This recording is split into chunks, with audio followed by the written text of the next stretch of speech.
And we have completed depreciation kada. Yeah, we started depreciation.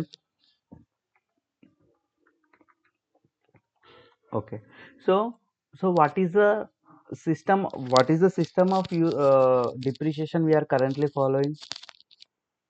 What is the system of what is Maker system. maker system? Correct. So we are currently following maker system of depreciation. So coming to like what is the depreciation? Like why we need to depreciate a property? Like ఎందుకు depreciate చేయాలి first? So why we need to do that అండి? ఎందుకు చేయాలి? Why we need to do depreciation? Why we need to compute depreciation? చెప్పండి, మీరు చెప్పండి. So why I need to compute depreciation?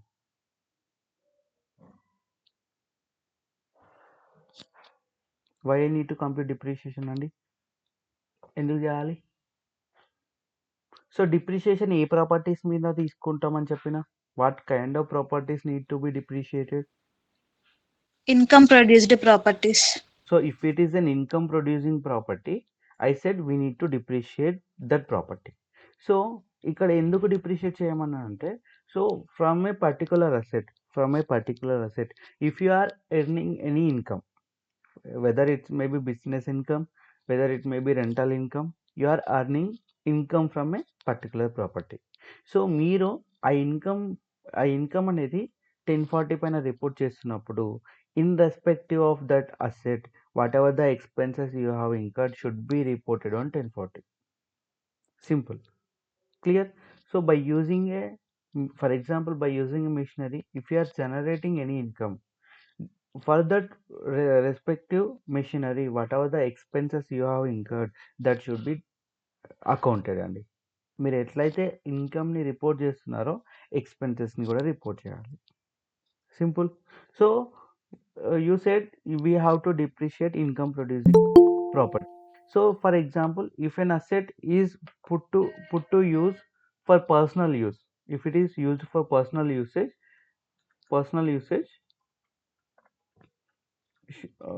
should this property needs to be depreciated? If it is No. no, ఏదైనా asset personal యూస్కి వాడితే మాత్రం it should not be depreciated, because personal used assets నుంచి ఏదైనా income produce అవుతుందా? No.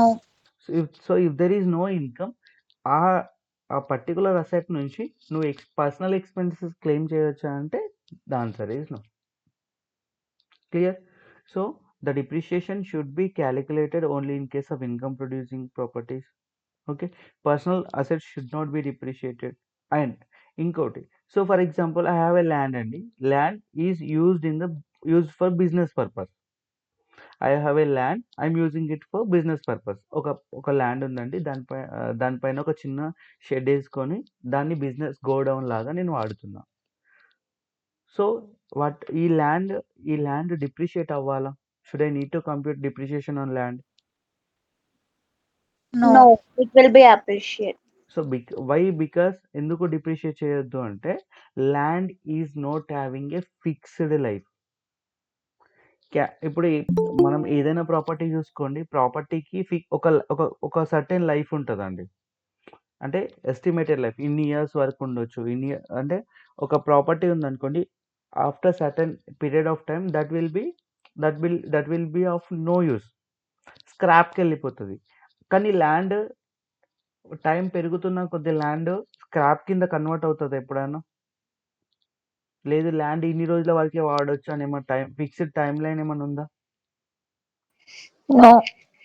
If there is no fixed life, you cannot depreciate a property. Example, land should not be depreciated even though it is put to use for business purpose or income generating activity. For any income generating activity you are using a land, still it should not be depreciated. First మనం ఏం నేర్చుకున్నామండి? ఏ property depreciate చేయాలని నేర్చుకున్నామంటే, income producing property అని చెప్పినాం. ఏ ప్రాపర్టీని అయితే నువ్వు వాడి income earn చేస్తున్నావో ఆ ప్రాపర్టీని డిప్రిషియేట్ చేయమని చెప్పినాం. క్లియర్? స్టిల్ కానీ ల్యాండ్ విషయంలో ఏమవుతుంది, even though land is used for income generating activity అయినప్పటికీ కూడా ల్యాండ్ని డిప్రిషియేట్ చేయకూడదు. Why? Because land is not having a fixed life. Land is not having a fixed life. Clear? Yeah. So we are currently following makers and makers. So before 1987, before 1987, people used to follow acres. So what is the full form of makers, Andy? What is the full form of makers? Modified accelerated cost recovery system. So it is a modified accelerated cost recovery system. So what is this system, Andy? It is a cost recovery system. Cost recovery system. Simply I can say depreciation is like a cost recovery system. Depreciation లో ఏం చేస్తున్నామండి? We are spreading the cost of the asset over the life of the asset. We are spreading the cost of the asset over the life of the asset. ఇప్పుడు for example we have an asset, we have a computer worth of 10,000.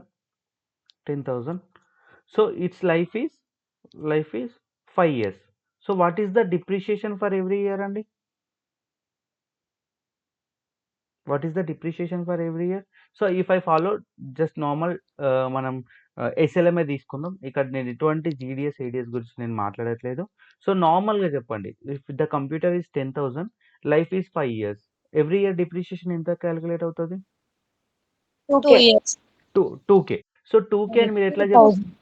10,000 ని every year అంటే 5 years లో over the life of the asset spread చేసారు. ప్రతి year కి 2K. So after 5 years that will be 10K. Zero. That will be zero. Like balance మొత్తం zero అయిపోతుంది. You are recovering the cost of the asset over the life of the asset. Nothing but depreciation. Clear? So we are having a what kind of system we are using, and we are using makers. What is the full form of makers? Modified accelerated cost recovery system. Okay, so makers ఈ system ఏం చేసిందంటే, it has two things అండి, two branches. Under this system there are two branches. Let's understand this way. For example, if this is a bigger system, under this system there are two branches of systems. Like there are two branches. What are the two branches, అండి? GDS, ADS. GDS and ADS. So what is the full form of GDS? General depreciation system. So it is a general depreciation system. By the name we can understand it's a general thing. It's a general rule. ఇప్పుడు మనం ఏమంటున్నాం? It's general rule. ఎప్పుడు by default method అనుకోవచ్చు general depreciation system ని. It's a common practice. Yes. General is nothing but it's a common practice. So general గా మనం ఏ asset కైనా మేకర్స్ లో we're going with GDS. So it is a general depreciation system. So can I call it as it's a default method or default system? So don't confuse with method and system అండి. Method is something different, system is different. But in real time లో అయినా మీరు ఎక్కడైనా చదివేటప్పుడైనా makers ని method of depreciation అనే books లో కూడా they will indicate with method of what method of depreciation will use అంటే మేకర్స్. అంటే మెథడ్ ని సిస్టమ్ ని సేమ్గా ప్యారలల్గా యూజ్ చేస్తాం. But don't get confuse. మీకు ఆ థిన్ లైన్ అర్థమైంది అనుకుంటున్నా. మేకర్స్ ఇస్ అ సిస్టమ్ అంటే ఒక రూల్ బుక్ అనుకోండి. ఆ రూల్స్లో సెట్ ఆఫ్ రూల్స్లో మేకర్స్ ఇస్ అ టైటిల్. దాంట్లో మళ్ళీ సపరేట్ రూల్స్ జీడిఎస్కి ఉంది, ఏడిఎస్కి ఉంది.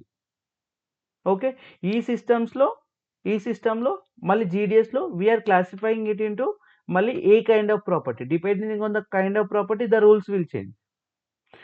Under GDS, depending on the type of property, the rule will change, the method will change.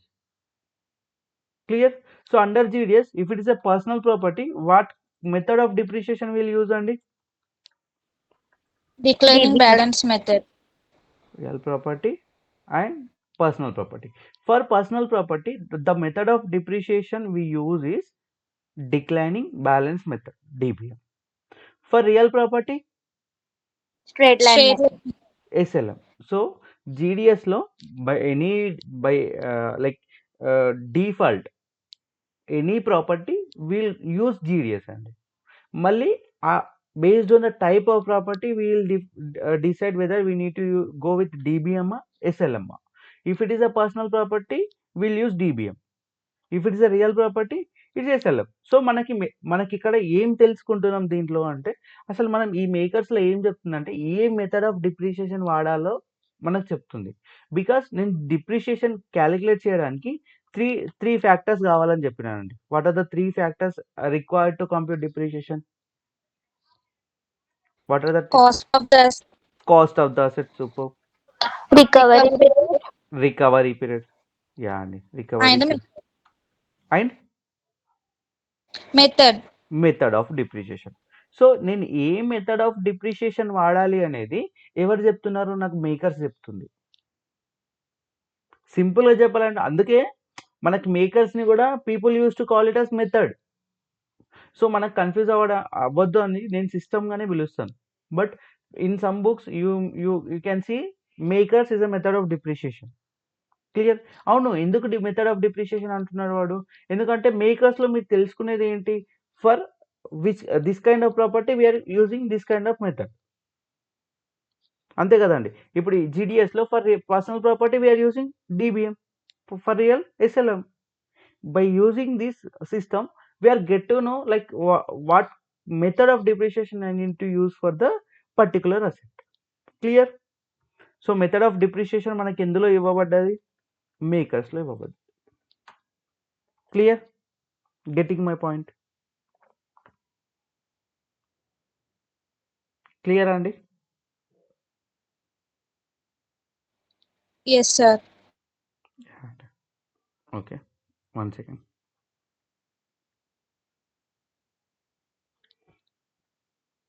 DBM and SLM.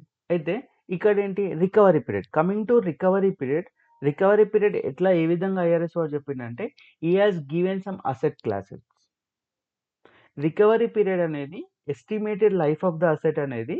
So in actual ప్రాక్టీస్లో నిజానికి if I buy a computer, if I buy a car, that may have actual life of like whatever the X years. But IRS ఏమంటది అంటే ఈ ఏ అసెట్కి ఎంత life తీసుకోవాలని ఫిక్స్డ్గా వాడు చెప్పిండు. ఇప్పుడు for example I bought A car అండి. Car first car ఏమో బిఎండబ్ల్యూ, సెకండ్ కార్ ఏమో ఆడి. ఈ షోరూమ్ దగ్గరికి వెళ్ళి వీడిని అడిగితే వీడు ఏమన్నాడంటే this will have A 5 years life అని చెప్పిండు. వీడు 10 years లైఫ్ అని చెప్పిండు. Let's imagine this way. So but మనకి ఇప్పుడు ఒకవేళ కార్ని డిప్రిషియేట్ చేయాలంటే ఎంత రికవరీ పీరియడ్ తీసుకోవాలండి? కార్కి what is the recovery period? Excuse me, 5 years.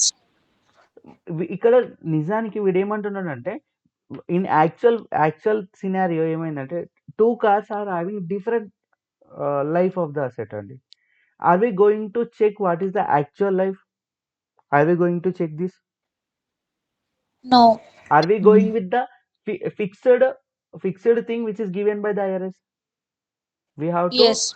Yeah, we are going with the fixed thing. Whatever the asset classes వాడు చెప్పిండో అసెట్ క్లాసెస్ నుంచి నేను నా ప్రాపర్టీ ఏ కైండ్ ఆఫ్ క్లాస్లో ఉన్నది, ఆ క్లాస్ ఆఫ్ అసెట్స్కి వాడు ఏ రికవరీ పీరియడ్ ఇచ్చిండో అది నేను డిఫాల్ట్గా తీసేసుకుంటా.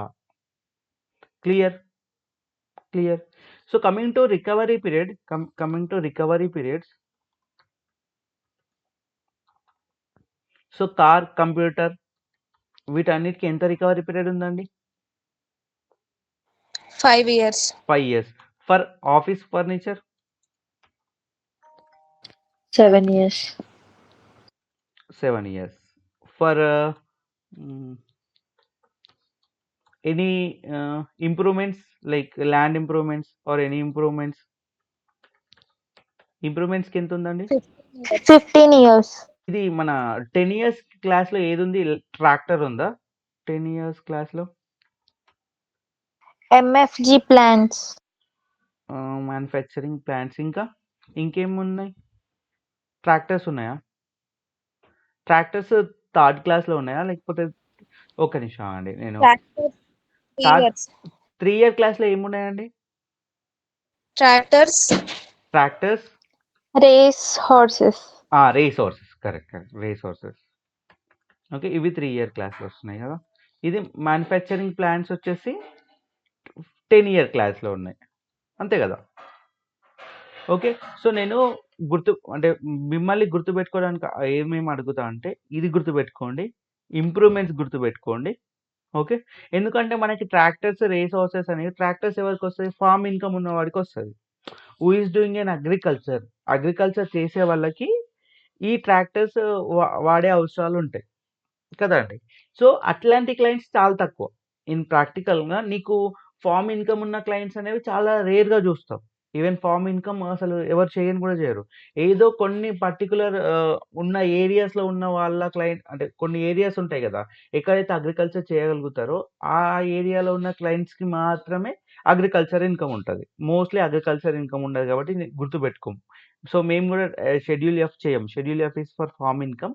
ఆ షెడ్యూల్ ఎక్కువ ప్రిపేర్ చేయం కాబట్టి ఈ ట్రాక్టర్స్ గుర్తుపెట్టుకోం but car computer office furniture is a frequently used thing అందుకని ఇది గుర్తుపెట్టుకోండి అని చెప్తున్నా clear so any building improvements or land improvements any kind of capital improvements that will fall under 15-year class it is most common seen అండి improvements కూడా okay so coming to real ప్రాపర్టీలో I spoke about residential rental property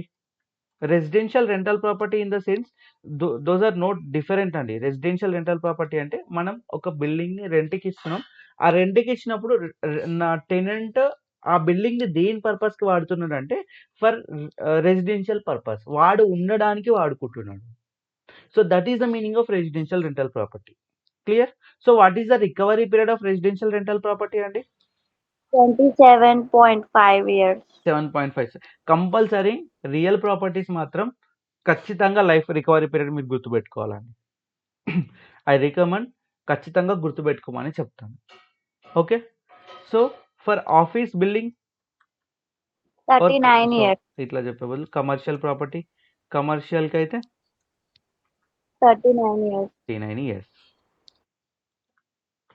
clear so మనం ఇంతకుముందు cost of the asset గురించి మాట్లాడినప్పుడు we have seen the basis rules basis గురించి మనం ఇన్డెప్త్గా మాట్లాడుకున్నామండి in capital gains the same rule will apply here as well in order to compute the basis so for calculating depreciation we require cost of the asset nothing but basis clear so we require recovery period is not is a technical thing అండి మనం వాడిచ్చింది మనం తీసుకోవాలి అంతే recovery పీరియడ్లో మీరు analyse చేయడానికి ఏమీ లేదు వాడు ఏదైతే అసెట్ క్లాస్ నీ అసెట్ క్లాస్ ఏంటి నేను ఇచ్చిన రికవరీ పీరియడ్ తీసుకో అని చెప్తారు simple story so coming to method of depreciation అప్పుడు మనం మేకర్స్ రూల్స్ ఫాలో అవ్వాలి ఈ సిస్టమ్ ఏం చెప్పింది 2 సిస్టమ్స్గా డివైడ్ చేసింది ADS GDS is a default system so GDS లో మళ్ళీ depending on the type of property you will get to know what method I need to use getting my point clear కదండి even the calculation is very very simple నేను మొన్న చూపించిన clear yeah అండి మొన్న question కూడా solve చేసారు అని అనుకుంటున్నా డిప్రిషియేషన్ది లాస్ట్ గ్రూప్లో పోస్ట్ చేసినాను కదా ఐ థింక్ ఎవ్రీవన్ అంటే ఆ క్వశ్చన్లో ఎవరికైనా ప్రాబ్లం ఉందా if you have any doubt in that question I will explain అండి ఇప్పుడు నేను ఎక్స్ప్లెయిన్ చేస్తాను లేదు అందరు కంఫర్టబుల్ ఉన్నారంటే I will move to ADS ఒకసారి ఎక్స్ప్లెయిన్ చేయవా బ్రో అది నువ్వు అది చేయలేదా అంటే నేను ఆ రోజు ఆఫీస్లో ఉన్నా కదా బ్రో మీకు తెలుసు కదా ఓకే ఓకే నైట్ చెప్పిన యా ఒక్కసారి సింపుల్గా ఒకటే సారీ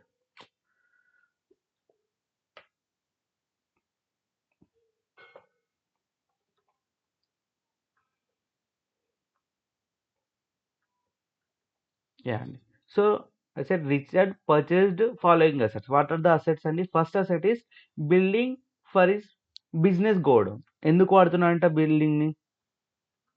బిల్డింగ్ని ఎందుకోసం వాడుతున్నాడంట పర్పస్ కూడా రాసుకుందామండి పర్పస్ అసెట్ ఓకే ఇట్లా బెటర్ కదా building what is the purpose అండి What is the purpose? Business Business. Business purpose. Can I call it purpose. as commercial? Commercial. Yes, sir. Yeah. So next thing is another again building. Okay, sure. Building again building. So building ఇప్పుడు ఏ purpose కి వాడుతున్నాడు? What is the purpose of Personal. personal purpose? Personal. Okay. So land ఎందుకు వాడుతున్నాడండి? Business use. So I'll call it as Commercial. commercial. That is business is perfect. I'll call it as commercial. ఎందుకంటే tax software లో కూడా మనం check చేసేటప్పుడు what category of the property అన్నప్పుడు it will ask you whether it's a పర్సనలా లేకపోతే commercial బిల్డింగా లేకపోతే రెసిడెన్షియల్ అంటారు. So I use the word terminology అండి. Simple business is correct but I use it as commercial. Okay. Did some land improvements. Personal use. So this is for did some land for his business use. Sorry, did some land improvements. So for this building, he did some improvements only. So I have not mentioned, but from the question you will get to know that if you read it properly, for this land he did some improvements. Kada 2 lakh. I'll call it as commercial anyway. Business use land ke kada vaadu improvements చేస్తుంది. So I'll take it commercial. So next asset is car అండి. Car ఎందుకు వాడుతున్నాడు? Personal. Personal. Personal. So next furniture ఎందుకు వాడుతున్నాడు? For office. Commercial. Commercial. So he also own a home worth 6 lakh that he rented to his tenants. ఇంకో building ఉందంటే ఆ building ఎందుకు వాడుతున్నాడు? Residential rent. Residential rental. So residential rental. So before calculating depreciation please tell me the recovery periods. Sorry cost తీసుకుందాం, ఇక్కడే తీసేసుకుందాం మళ్ళీ సపరేట్గా ఎందుకు. So cost is nothing but basis అండి. Cost is nothing but basis.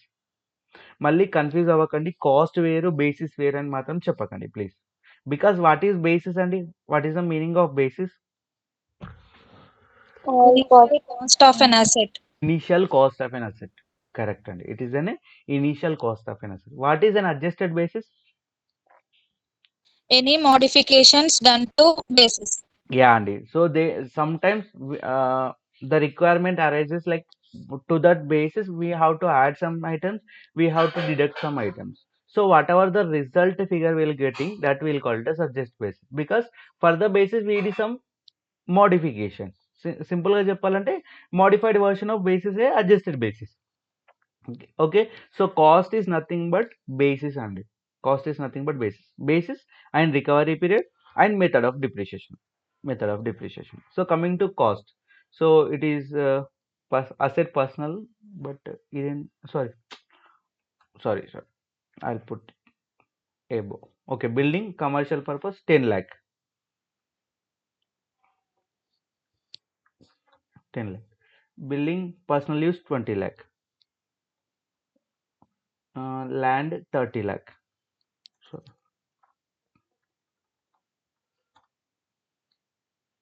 2 lakh. 30,000. Furniture 80,000. Building 6 lakh. Okay, so what are the factors required to compute depreciation? అంటే 3 things కావాలండి.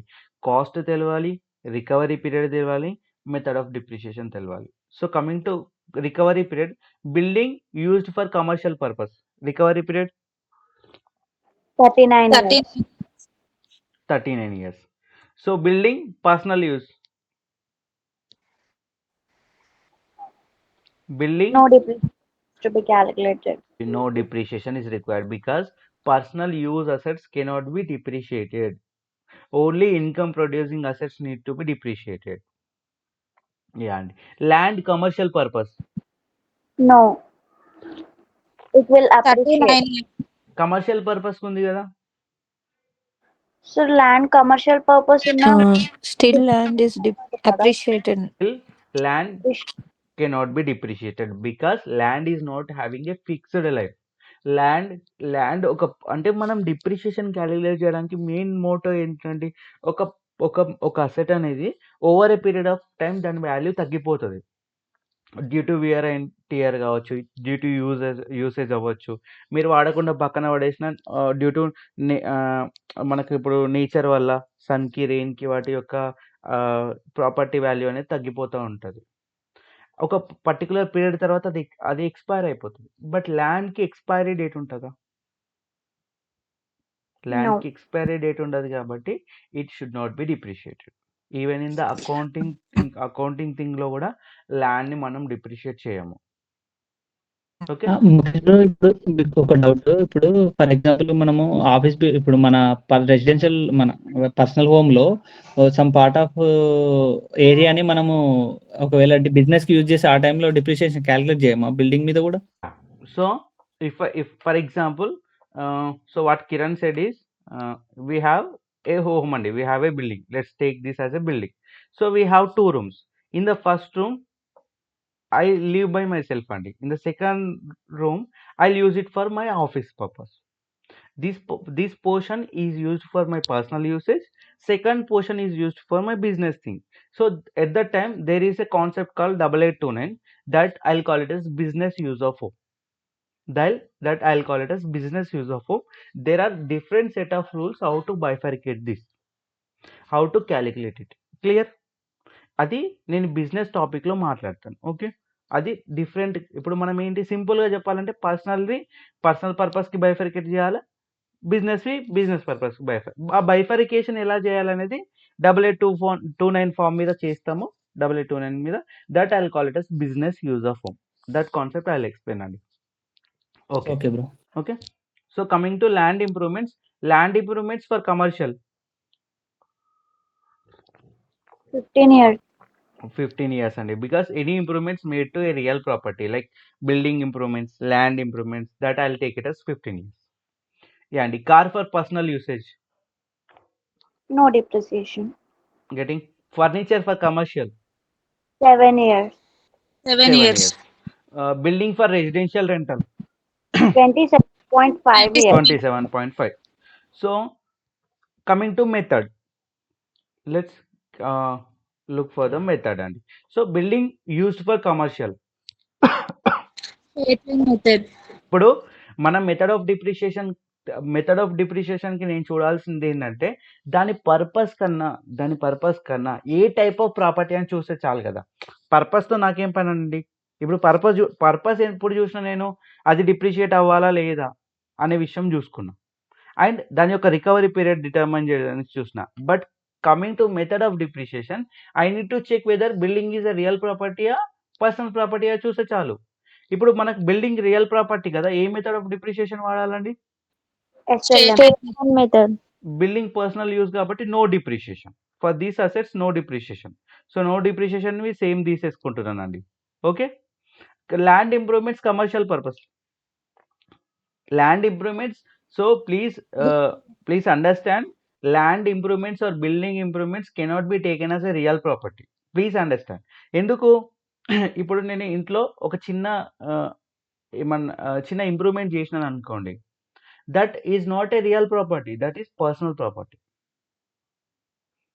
Okay, that is not real properties is nothing but నేను చెప్పినాను first నేను type of అసెట్స్ని bifurcate చేసేటప్పుడే what is the definition of real property అని చెప్పినామంటే land, building or anything attached to it.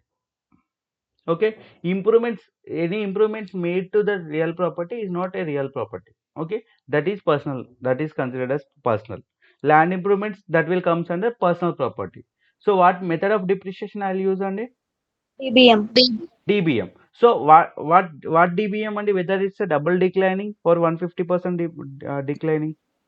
150% declining. So remember this way, Andy, 15 years ki 150%. Okay, I'll take only 150% calculation DBM. Okay, car depreciation, No. personal కాబట్టి no depreciation. Yeah. So furniture commercial, DBM. Double DBM. double declining balance method. So 200% DBM. So 200% DBM ఏ asset classes కి వాడాలండి? Below 10 years. Simple గా చెప్పాలంటే below 10 years అని కూడా చెప్పొచ్చు. 3 to 10 అంట నేను, కానీ మీరు బిలో 10 అన్నా కూడా కరెక్టే. Clear? 10 and below. Okay, 10 and below. Perfect అండి. Building for residential rental SLM. Straight line. For real properties we are going to go with SLM. Okay, so the amount of depreciation I'll calculate this way అండి. Cost divided by recovery period into DBM వేద్దామంటే the percentage వేద్దామంటే ఇక్కడ మనం SLM వాడుతున్నాం కాబట్టి no need to take the percentages here. Directly you can take the calculate the depreciation this. But in case of land improvements, in case of personal property, I'm taking the formulas cost divided by recovery period into the percentage. Clear? Getting my point? Cost divided by recovery period into percentage. But SLM lo, am I going to take any percentage? No. Clear? So ఇంకోటి ఏంటంటే in case of SLM the depreciation amount remains It will remain same. remain same for every year, unchanged. You can say unchanged. It is same for every year. If you are getting any calculation this year, so for the rest of the years also you are getting the same calculation. That won't change. But in case of DBM, It will change. does the DBM does the depreciation amount keeps on decreasing లేకపోతే increasing? Decreasing. So ఇక్కడ so calculation part అయితే ఎవరికి confusion లేదనుకుంటున్నాను. ఎవరికైనా confusion ఉంటే అడగండి, చెప్తాను ఇప్పుడే మళ్ళీ. సింపుల్ అండి, cost divided by recovery period. ఒకవేళ పర్సనల్ ప్రాపర్టీ అయితే పర్సంటేజ్ మనకి ఇచ్చిండు కదా వాడు, 200% డిక్లైన్ చేయాలా, 150% డిక్లైన్ చేయాలి చెప్పిండు. ఒకవేళ పర్సనల్ ఉంటే ఆ person into that percentage. Otherwise ఎస్ఎల్ఎంలో cost divided by recovery period. Simple, చాలా సింపుల్ ఫార్ములా అండి. ఈ క్యాలిక్యులేషన్ పార్ట్ ఎవరికైనా అర్థం కాలేదా? కిరణ్, మీకు అర్థమైందా, అర్థం కాలేదా? అర్థమైంది బ్రో, అర్థమైంది. నో ఇష్యూ కదండి. Calculation part, GDS part is very very simple అండి. అసలు డిప్రిషియేషన్ చాలా సింపుల్గా ఉంటుంది, ఏం ప్రాబ్లం ఉండదు దీంట్లో. క్యాలిక్యులేషన్ కూడా so simple. Clear? Give a thumbs up అండి if everyone is clear. I will go. Ya thank you అండి. Coming to DBM and SLM. So I need to add one thing here అండి. డిబిఎంలో so నేను second ఇయర్కి కూడా చేయమన్నా, please మీరే చేయండి కొంచెం, సరేనా? సెకండ్ ఇయర్కి మీరు ఫస్ట్ ఇయర్ క్యాలిక్యులేషన్స్ ఇవన్నీ సెకండ్ ఇయర్కి ఈ 25,000 చేంజ్ అవుతుందా బిల్డింగ్ కేసులో? No. And last building residential property change అవుతుందా? No. SLM. ఎస్ఎల్ఎం ఉన్నవి చేంజ్ అవ్వవు, ఇవి మాత్రం చేంజ్ అవుతాయి. క్లియర్ కదండి? సో డిక్లైనింగ్ బ్యాలెన్స్ మెథడ్లో మీరు ఒకటి అబ్జర్వ్ చేస్తే, my question is like amount of depreciation ఏ ఇయర్స్లో ఎక్కువ వస్తుంది, ఏ ఇయర్స్లో తక్కువ ఉంటుంది? First year ya. So what is the main motto of DBM అంటే, ఫర్ పర్సనల్ ప్రాపర్టీస్ ఎర్లీ ఇయర్స్లో వాడు ఎప్పుడైతే స్టార్టింగ్ కొంటాడో, ఎప్పుడైతే అసెట్ని బిజినెస్లో ఇంట్రడ్యూస్ చేస్తాడో, ఒక బిజినెస్ పర్పస్కో రెంటల్ పర్పస్కో ఒక అసెట్ కొంటాడు, ఫస్ట్ ఇయర్లో వాడికి ఏమి ఇస్తాడంటే ఎక్కువ డిప్రిషియేషన్ ఇస్తాడు. ఎక్కువ డిప్రిషియేషన్ ఇవ్వడం వల్ల ఏమవుతుంది అంటే నీ యొక్క ట్యాక్సెస్ తగ్గుతాయి. ఎందుకు? నీ బిజినెస్ ఇన్కమ్ అనేది తగ్గుతుంది. నువ్వు ఎక్స్పెన్సెస్ ఎక్కువ చూపిస్తున్నావు అంటే నీ నెట్ ప్రాఫిట్ ఏమవుతుందండి? తగ్గుతుంది కదా. Eventually your net profit goes down.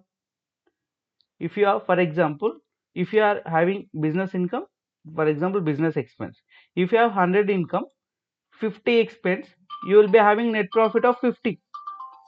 Let's say if you are having 100 income, if your expense is 80, your net profit will be 20. If you are having 100 income, if you are having 100 expenses, your net profit will be 0. If when you are having more expenses, when you are having more expenses, then your net profit will keep on decreasing. Simple logic కదండి. అలానే ఇప్పుడు DBM అనేది ఇప్పుడు సింపుల్గా ఆలోచిద్దామండి. ఒక person ఎక్కువ ఎప్పుడు assets కొంటాడండి? నేను ఒక బిజినెస్ చేద్దాం అనుకున్నాను అనుకోండి, నేను అసెట్స్ ఎక్కువ ఏ ఇయర్లో పర్చేస్ చేయాల్సి వస్తుంది? And starting year. Starting year. So చిన్న బిజినెస్లో ఎప్పుడైతే స్టార్టింగ్ ఇయర్లో ఎక్కువ ఇన్వెస్ట్మెంట్ చేస్తారో వాళ్ళు ఎక్కువ ఇన్వెస్ట్మెంట్ పెడతారండి దీనిపైన, అసెట్స్ కొనడానికి ఎక్కువ స్టార్టింగ్ ఇయర్స్లో ఇన్వెస్ట్మెంట్ పెడతారు. అయితే ఇక్కడ ఈ డీబీఎం లాంటివి ఏం చేస్తాయంటే, ఈ మెథడ్స్ ఎందుకు అంత యూస్ఫుల్ ఉంటాయంటే, ఇప్పుడు ఎస్ఎల్ఎం వాడమన్నాను అనుకోండి, వాడికి net profit every year that will B remain constant because depreciation remain constant every year. కానీ డీబీఎం వాడమన్నప్పుడు ఏమవుతుందంటే, వాడి ప్రాఫిట్ స్టార్టింగ్ ఇయర్లో తక్కువ ఉంటుంది. తక్కువ ఉండడం వల్ల ఏమవుతుంది అంటే, డిప్రిషియేషన్ ఎక్కువ ఉంటుంది కాబట్టి నెట్ ప్రాఫిట్ తక్కువ అవుతుంది. నెట్ ప్రాఫిట్ తక్కువ ఉండడం వల్ల ఏమవుతుంది, వాడు ట్యాక్సెస్ కూడా తక్కువ కట్టాల్సి వస్తుంది. కాబట్టి ఒక ఇనిషియేటివ్ దొరుకుతుంది కొత్త వాళ్ళకి. చిన్న బిజినెస్కి ఒక బూస్టింగ్ ఇస్తుంది గవర్నమెంట్. అరే బాబు, నువ్వు కొనుక్కో అసెట్స్, నేను డిప్రిషియేషన్ ఎక్కువ ఇస్తా, నువ్వు మంచిగా ప్రాఫిట్స్ తక్కువ చూపి తక్కువ ట్యాక్స్ కట్టు, నువ్వు లేటర్ ఆన్ నీ బిజినెస్ మంచిగా గ్రో అయిన తర్వాత అప్పుడు నీకు డీబీఎం నీ డిప్రిషియేషన్ తగ్గుతూ ఉంటుంది కదా డీబీఎం వల్ల, అప్పుడు నువ్వు ఎట్లాగో నాకు అప్పుడు ట్యాక్సెస్ ఎక్కువ కడతావు కదా, అప్పుడు ఎక్కువ కడదువులే, ఇప్పుడైతే నువ్వు మంచిగా బిజినెస్ చేసుకో, నేను ఎంకరేజ్ చేస్తా అని చెప్తుంది government. Getting my point. Okay bro. Bro ఒకసారి సబ్సిక్వెంట్ ఇయర్స్ లో ఎట్లా బ్రో క్యాల్కులేషన్ అది? సో సబ్సిక్వెంట్ ఇయర్స్ నువ్వు క్యాలిక్యులేషన్ ఫస్ట్ సెషన్ చూడు, నీకు అర్థమవుతుంది. సో సింపుల్గా చెప్పాలంటే సబ్సిక్వెంట్ ఇయర్స్లో ఏమవుతుంది, సో ఈ కేసులో ఇంప్రూవ్మెంట్స్లో చూపిస్తున్నాను. నెక్స్ట్ ఇయర్లో నీ కాస్ట్ ఏమవుతుంది, ఏదైతే డిప్రిషియేషన్ క్యాలిక్యులేట్ చేసినావో నీ కాస్ట్ తగ్గుతుంది.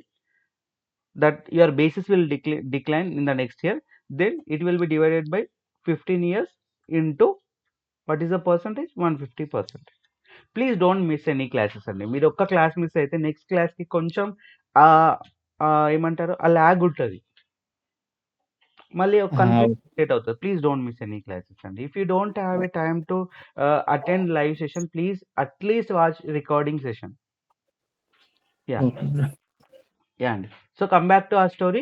So what is the intention of DBM? And in the early years, it is giving more depreciation. That means your profits will gonna decrease in the starting years, in the early years. In the early years of business లో నీకు ఎక్కువ taxes అడగదు government. Simple గా చెప్పాలంటే it will encourage you to do business. A government అయినా startups కి చాలా encouragement ఇస్తుందండి. ఎందుకు మీరు చూస్తుంటే చిన్న బిజినెస్ కి లోన్స్ ఇస్తాం, మిడ్ సైజ్ బిజినెస్ కి, స్మాల్ బిజినెస్ కి, ఎంఎస్ఎంఈ బిజినెస్ అంటారు, మిడ్ స్మాల్ స్కేల్ ఇండస్ట్రీస్ కి ఎక్కువ బూస్టింగ్ ఇస్తుంది. కొన్ని స్కీమ్స్ తీసుకొచ్చి గవర్నమెంట్ లోన్స్ ఇస్తుంది. ఎందుకు? Because every government wants their startups to grow అండి. ఎందుకు? ఎక్కువ బిజినెస్లు ఉన్నాయనుకోండి, దానివల్ల ఎక్కువ ఎంప్లాయ్మెంట్ ఆపర్చునిటీస్ బయట జనాలకు దొరుకుతాయి. క్లియర్? యా, బిజినెస్ ని స్టార్టింగ్ స్టేజ్ లో చాలా ఎంకరేజ్ చేస్తుంది అని government. That is the reason of DBM అండి, సింపుల్. యా అండి. So coming to GDS we have covered everything అండి. So coming to ADS, what is ADS? Is alternate depreciation system. అయితే మీ question ఉండొచ్చు, లైక్ మరి రెండు సిస్టమ్స్ చెప్తున్నారు కదా, మరి ఏడిఎస్ ఎప్పుడు వాడాలి, జీడిఎస్ ఎప్పుడు వాడాలి అంటే, GDS is a default system. There is no question about that. Like నువ్వు మేకర్స్లో వెళ్ళినావు అంటే నువ్వు డైరెక్ట్లీ ఏ సిస్టమ్ ఫాలో అవ్వాలి? నువ్వు మేకర్స్ మెథడ్ వాడుతున్నావు అంటే డైరెక్ట్లీ ఏ సిస్టమ్కి వెళ్ళిపోతామండి? జీడిఎస్ వాడతాం. మరి ఎప్పుడు ఏడిఎస్ వాడతాం అంటే, so you don't have an option to pick like ADS, నేను ఈ ప్రాపర్టీకి ఏడిఎస్ వాడతా, ఈ ప్రాపర్టీకి జీడిఎస్ వాడతా అని ఆప్షన్ నీ దగ్గర ఉండదు. It is not optional, it is mandatory. So IRS says that for some kind of assets you need to follow ADS only. You will not get a benefit of GDS లో benefit ఉందండి, మీరు ప్రాపర్గా observe చేస్తే. So except for the real properties, personal properties అన్నిటికీ కూడా 200% depreciation ఇస్తున్నాడు first ఇయర్స్లో. కొన్ని దానికి 150% ఇస్తున్నాడు. That is very beneficial for the startups అండి. For the starting business it is very very important. కదండి. సో ఆ బెనిఫిట్ మాత్రం నీకు ఏడిఎస్లో ఇయ్యడు. ఏడిఎస్లో నీకు అంత బెనిఫిట్ రాదండి. Clear. So it is mandatory in some cases అండి. Mandatory in some cases. ఎప్పుడు ఏడిఎస్ వాడాలని చెప్తుంది అంటే if your asset used less than 50% for business. For example, I have a computer అండి. కంప్యూటర్.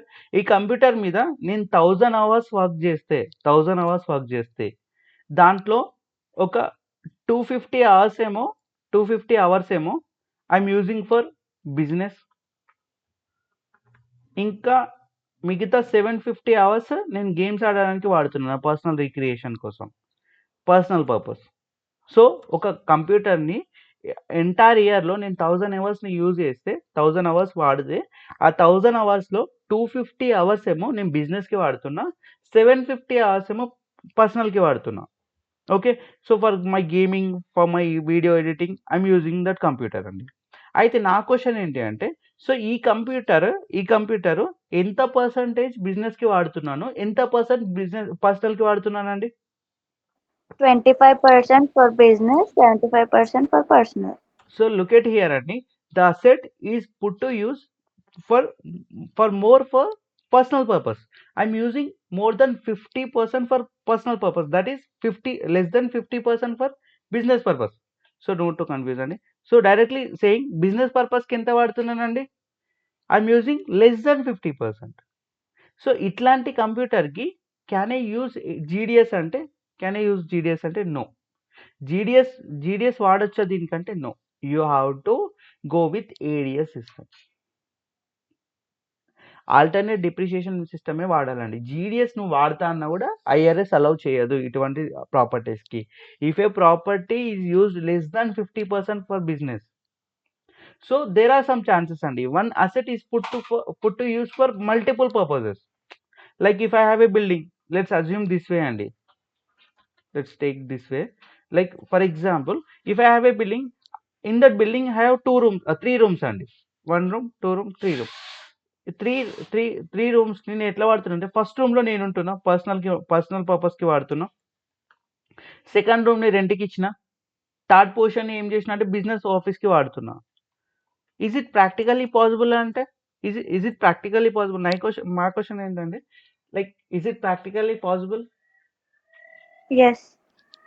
అంతే కదండి, ప్రాక్టికల్గా పాసిబుల్ అవుతుంది కదండి. ఇప్పుడు మనం చూస్తుంటామండి, ఒక బిల్డింగ్లో కింద ఆఫీసులు ఉంటాయి, పైన వాళ్ళు ఉంటారు, కొన్ని రూమ్స్ ఈవెన్ రెంట్కి ఇస్తారు, జరగవచ్చు. అయితే ఎక్కడైతే నీ business purpose or business use person, please understand, ఎక్కడైతే బిజినెస్ అని వాడుతున్నానో that means business purpose is nothing but either use for business or rental. రెండు వస్తాయి, బిజినెస్ రెంటల్ రెండు కూడా కమర్షియల్ కిందకే వస్తాయి. Clear? Or like business purpose కిందకే వస్తాయి. క్లియర్? సో లెస్ దాన్ 50% నువ్వు బిజినెస్కి వాడుతున్నావు అనుకోండి, ఆ ప్రాపర్టీకి you have to use only ADS. You are not allowed to use GDS. Clear? And ఇంకో కండిషన్ ఏంటంటే if the asset placed outside US అంటే లెట్స్ ఇమాజిన్ లైక్ మైక్రోసాఫ్ట్ ఉందండి. Microsoft is US, it is a US organization కదండి. Microsoft is a US business కదండి, US business కదా. So US business అయినప్పుడు ఇప్పుడు Microsoft can this Microsoft open a outlet or like open an branch in India? Yes. అర్థమవుతుందండి? Like Microsoft ఈ ఇండియాలో ఒక branch open చేయొచ్చు అంటే ఓపెన్ చేయొచ్చు. ఈ బ్రాంచ్లో ఇప్పుడు ఈ బ్రాంచ్ వర్క్ అవ్వాలంటే ఈ ఇండియా బ్రాంచ్కి వాడికి అసెట్స్ కావాలా వద్దా వాడు బిజినెస్ చేయడానికి? వాడు ఇండియాలో బిజినెస్ చేయాలంటే వాడికి మిషనరీ, ఫర్నిచర్, ఆఫీస్ బిల్డింగ్ ఇవన్నీ కావాలా వద్దా? ఎక్స్క్యూజ్ మీ, కావాలి బ్రో. కావాలి. సో ఈ assets this Microsoft needs to file their business returns in the US. Correct? వాడు యుఎస్ బిజినెస్ కాబట్టి యుఎస్కి వాడు రిటర్న్ ఫైల్ చేయాలి. యుఎస్కి రిటర్న్ ఫైల్ చేసేటప్పుడు వాడు ఇండియా అసెట్స్ కూడా చూపించాలి కదా, ఇండియన్ అసెట్స్ మీద డిప్రిషియేషన్ తీసుకోవాలి కదా. మరి ఈ అసెట్స్ ఎక్కడ పుట్టు యూజ్ అవుతున్నాయి? లైక్ వాడు యుఎస్లో వాడుతున్నాడు ఈ అసెట్స్ని? లేదు కదా, అవుట్ సైడ్ ద యుఎస్ వాడుతున్నాడు కదా. ఇప్పుడు outside the US assets వాడితే what kind of depreciation, what system of depreciation I need to use అండి? I need to go with ADS. Can I use GDS for these assets, Indian assets? No. No, you have to go with ADS only. You need to use ADS only. Okay. Sometimes people take election only. By taking an election. What is the meaning of this election? Ante election is nothing but you are telling IRS, అరే బాబు నాకు GDS వద్దు, నేను ADS తోనే వెళ్తా అని చెప్తున్నావు. నీకు benefit ఇస్తానన్నది IRS. ఏమని? జీడిఎస్ వాడరా బాబు, జీడిఎస్ వాడితే నీకు స్టార్టింగ్ ఇయర్స్లో నీకు బెనిఫిట్ ఉంటుంది, నువ్వు వాడతావు అంటే మనం ఏం చెప్తున్నాం? No no no no, I don't want GDS, I need to use ADS only. I will make in election with the IRS. ఒక ఎలక్షన్ ఈజ్ నథింగ్ బట్ నేను ఒక ఫామ్ ఫిల్ చేసి ఐఆర్ఎస్కి చెప్తా, ఐఆర్ఎస్ నేను పర్టికులర్ అసెట్స్కి నేను ఏం చేస్తున్నా అంటే నేను జీడిఎస్ వాడట్లేదు, ఏడిఎస్ఏ వాడుతున్నా అని చెప్తా. నేను ఏడిఎస్ఏ కావాలని చెప్తా. Voluntarily by myself I'm making a declaration with the IRS saying that అరే బాబు నాకు ఈ అసెట్స్ కి నాకు ఏడిఎస్ఏ కావాలా, నువ్వు జీడిఎస్ ఇవ్వడానికి రెడీ ఉన్నావు, I know you are ready to give that benefit, but I'm not ready to accept it. I want to go with ADS because ADS is comfortable for me. Okay, by making an election. So 3 scenarios ఎప్పుడండి? 3 scenarios ఎప్పుడు? when an asset used for business for less than 50% and asset is placed outside the US, or by taking an election voluntarily. Got my point? ADS or GDS అంటే ఏ method వాడాలి అంటే first డిఫాల్ట్గా GDS వాడమన్నది. మేకర్స్లో నీకు డిఫాల్ట్గా వచ్చేది system జీడిఎస్ఏ, కానీ కొన్నిసార్లు మాత్రం ఏడిఎస్ వాడాల్సి వస్తుంది. ఇప్పుడు త్రీ సిచ్యువేషన్స్ చెప్పినానండి. ఫస్ట్ సిచ్యువేషన్, నీ అసెట్ని లెస్ దెన్ 50% బిజినెస్కి వాడుతున్నావు, ఆర్ అసెట్ని అవుట్ సైడ్ ద యుఎస్ వాడుతున్నావు. Okay, or you are taking an election. Clear? So మరి అసలు what is the difference first? Okay, ఇప్పుడు ఈ కేసెస్లో 3 దాంట్లో చెప్పమని చెప్తున్నాం. అయితే ఏమైంది? ఏడిఎస్ వాడితే ఏమైంది? అసలు ఏడిఎస్ వాడితే ఏంటి ప్రాబ్లం అంటే, so what are the consequences in this case అంటే, సింపుల్గా what are the result of this thing అంటే, for every asset you need to use the method of depreciation is SLM only. నువ్వు ADS వాడితే by default you need to use only SLM. You will not have a benefit of double declining balance method or 150% DBM. You will not allowed to follow DBM. You are not allowed to follow DBM. You should go with SLM only. ఇప్పుడు ఒక అసెట్కి ADS applicable అయింది అనుకోండి, మీరు a kind of depreciation or a method of depreciation వాడాలండి? A method of depreciation?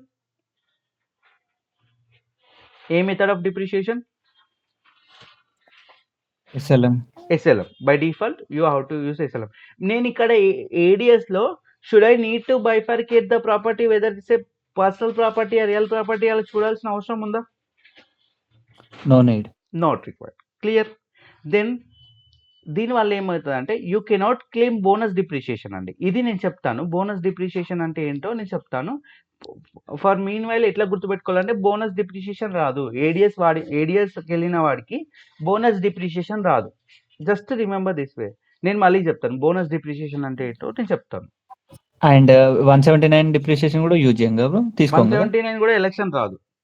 Okay, so 179 is a election, bonus is a default thing. కాబట్టి బోనస్కి నేను పర్టికులర్గా చెప్తున్నా, బోనస్ డిప్రిషియేషన్ రాదని. ఓకే, నేను 179 బోనస్లో మాట్లాడతాను నేను అది.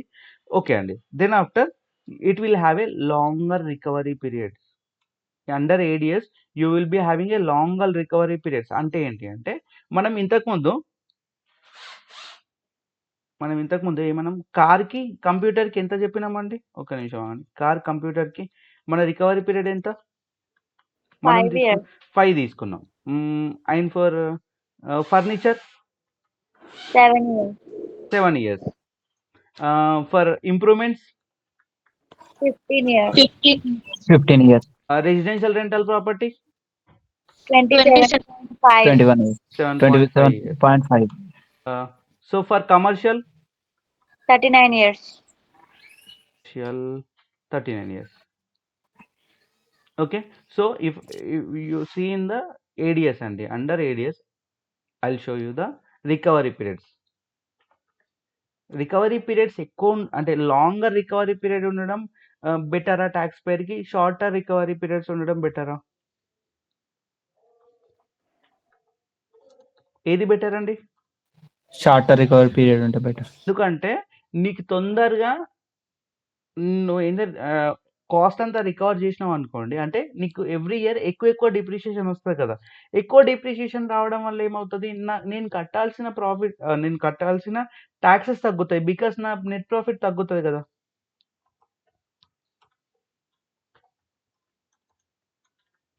Sorry, recovery periods for ADS system under makers.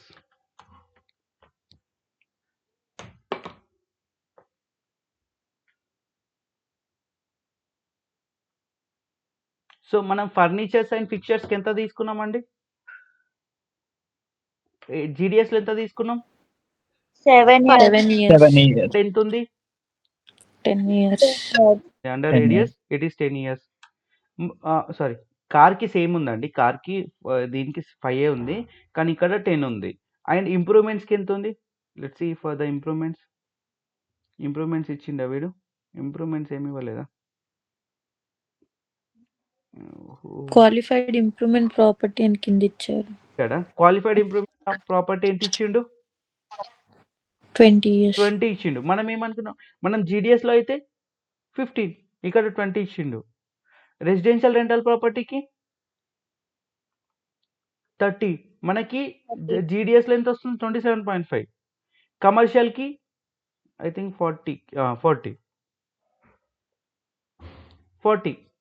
Got it? Clear? Got it, bro. Clear, So bro. under GDS you will find shorter recovery periods, but in case of ADS you will be having longer recovery period. Longer recovery period వల్ల ఏమవుతుంది అంటే నీకు వచ్చే depreciation తగ్గుతుంది in early years.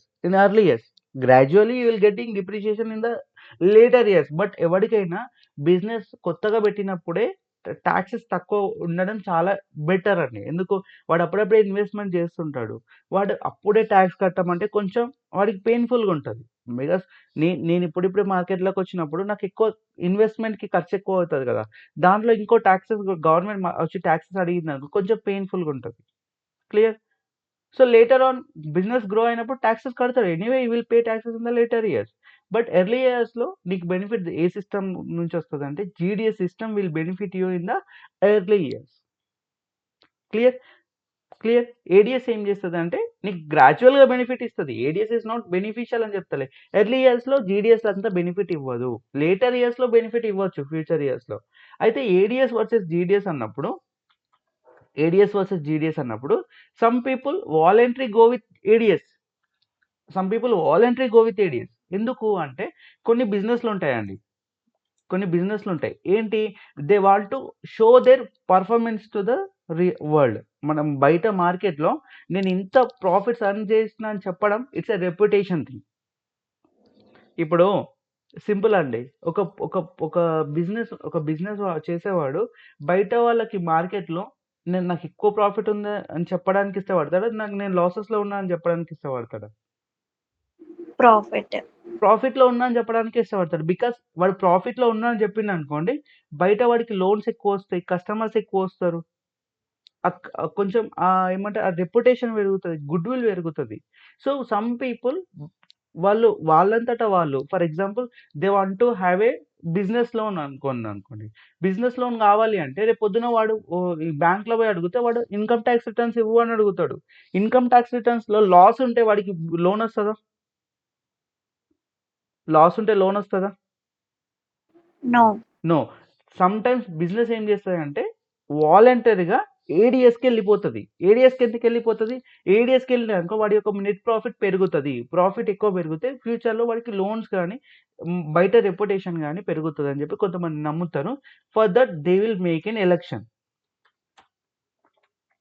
For this kind of assets I'm using ADS అని ఐఆర్ఎస్కి చెప్పాలి. And ఇంకో thing ఏంటంటే, ఒక్కసారి ఎలక్షన్ ఫైల్ చేసినాం అనుకో, నేను జీడిఎస్ వాడట్లేదు, నేను ఈ అసెట్కి నేను ఏడిఎస్ఏ వాడతాను election. For example you have a building అండి, let's not building, I will take personal property, that is better అండి. So I will take a car. First year నువ్వేమన్నావంటే, ఫస్ట్ ఇయర్ నేను ఏడిఎస్ వాడతాను, ఐఆర్ఎస్కి ఎలక్షన్ ఇచ్చినావు, ఒక ఫామ్ సబ్మిట్ చేసినావు. It's like ఏమంటే ఒక డాక్యుమెంట్ మీద నువ్వు సైన్ పెట్టి ఐఆర్ఎస్ నాకు ఈ ప్రాపర్టీ, ఈ కార్కి నాకు జీడిఎస్ వద్దు, నేను ఏడిఎస్ఏ వాడతాను. సెకండ్ ఇయర్లో can you use GDS? No. No, you cannot use GDS later years only. If you make an election, that will be effective for the future years as well. You cannot change the ADS again. Once the election is made, that cannot be recovered. That cannot be revoked. Means నువ్వు దాన్ని మళ్ళీ నేను జీడిఎస్కి నేను switch అవుతా అంటే switching ఇవ్వడు. Getting my point? So in the ADS you will be having only one method of depreciation, that is SLM. You will be having only one method of depreciation, that is SLM, and the recovery periods are longer in case of ADS. The recovery periods are longer. Clear కదండి? So simple అండి, so simple, no confusion అనుకుంటున్నా నేనైతే. ఇక్కడ వరకు ఏమైనా problem ఉందా? ఎవరికైనా ఏమైనా డౌట్ ఉందా? No, bro. If it is comfortable, I'll introduce you to another topic అండి. సో జస్ట్ థింగ్ అండి, చిన్న ఫ్యాక్టర్, మెథడ్ ఆఫ్ కన్వెన్షన్. ఇంతకుముందు నేను ఏమని చెప్పినా అంటే, నేను డిప్రిషియేషన్ క్యాలిక్యులేట్ చేయడానికి 3 ఫ్యాక్టర్స్ కావాలన్నా, కాస్ట్ కావాలన్నా, రికవరీ పీరియడ్ కావాలన్నా, అండ్ ఇంకోటి ఏం కావాలన్నా, మెథడ్ కావాలన్నా. ఇప్పుడు నేను చిన్న ఇంకో ఇంగ్రీడియంట్ యాడ్ చేస్తున్నా, ఏంటి అంటే convention. What is this convention అంటే, ఇప్పుడు లెట్స్ అజ్యూమ్ అండి, so let's come to practical scenario తీసుకుంటే, సో ఇమాజిన్ ఇప్పుడు ఒక for example this is R tax year starting day ఏంటండి? ఎప్పుడు స్టార్ట్ అవుతుంది? 1st Jan. ఎప్పుడు ఎండ్ అవుతుంది? 31st December. December. Year. My question you to like ఏంటంటే, ప్రతిసారి మనము స్టార్టింగ్ డేనే అసెట్స్ కొంటామా? No.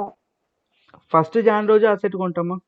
లేదు, ఫస్ట్ జాన్ రోజు నేను అసెట్ అమ్మేస్తానా? No.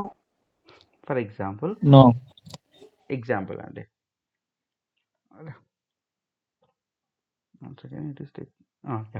I'll give an example.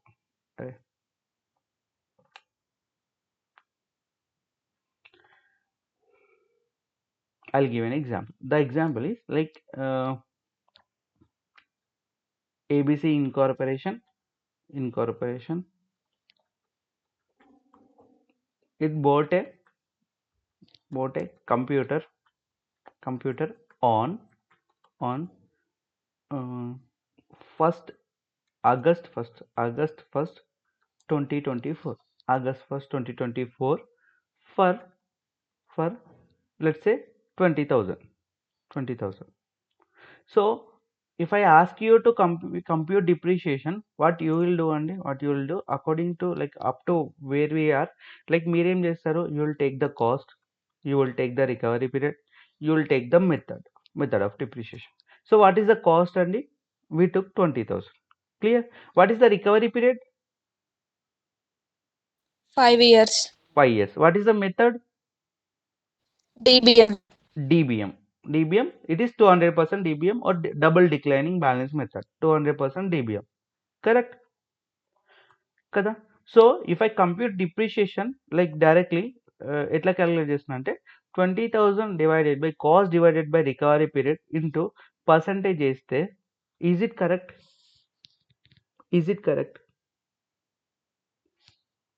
No, it's not correct. ఎందుకు కరెక్ట్ కాదండి? ఎందుకు కరెక్ట్ కాదు? ఇప్పుడు లెట్స్ ఇమాజిన్ అండి. సో, ఇప్పుడు మనం ఒక బిజినెస్ చేస్తే మన బిజినెస్ ఇన్‌కమ్స్ ఒక ఒక టాక్స్ రిటర్న్ పైన చూపియాలంటే ఎంటైర్ 12 మంత్స్‌కి రిపోర్ట్ చేయాలా? లేకపోతే only just half of the year చూపిస్తామా? Entire 12 months. ఎంటైర్ 12 మంత్స్‌కి నువ్వు ఇన్‌కమ్ రిపోర్ట్ చేస్తున్నప్పుడు నువ్వు అసెట్‌ని ఎక్కడ కొన్నావు? ఆగస్ట్ ఫస్ట్ రోజు కొన్నావు. ఆగస్ట్ ఫస్ట్ రోజు కొని నువ్వు ఎన్ని రోజుల వరకు వాడినావు? ఎన్ని రోజుల వరకు వాడినావు? ఆగస్ట్ నుంచి డిసెంబర్ దాకా వాడినావు. మరి ఎక్స్‌పెన్స్ ఎన్ని రోజులకు చూపియాలి నువ్వు? ఈ పీరియడ్‌కి మాత్రమే చూపియాలి గదా! ఆగస్ట్ టు డిసెంబర్ 31 చూపియాలి గదా నువ్వు. So, actually asset was put to use like asset was in the business only for how many months అండి? ఆగస్ట్ అంటే it's 8 minus 12 4 months. Only 4 months. You are calculating depreciation for the entire year. Is it correct? Is it correct? మీరు 4 months బిజినెస్‌కి వాడి నేను 12 months entire ఇయర్‌కి depreciation తీసుకుంటా అంటే అది పర్ఫెక్టా అండి? కరెక్ట్ అసలు? No. So, the asset is in use only for the 4 months అన్నప్పుడు you need to calculate only for 4 months. Only for 4 months. That is proper actually. కదా! అయితే so, if I have a business I may buy lot of properties అండి. Lot of properties a డేట్‌లో అంటే same అన్నీ first Jan రోజు కొన్నాను. ఎప్పుడో ఒకప్పుడు కొంటూ ఉంటా.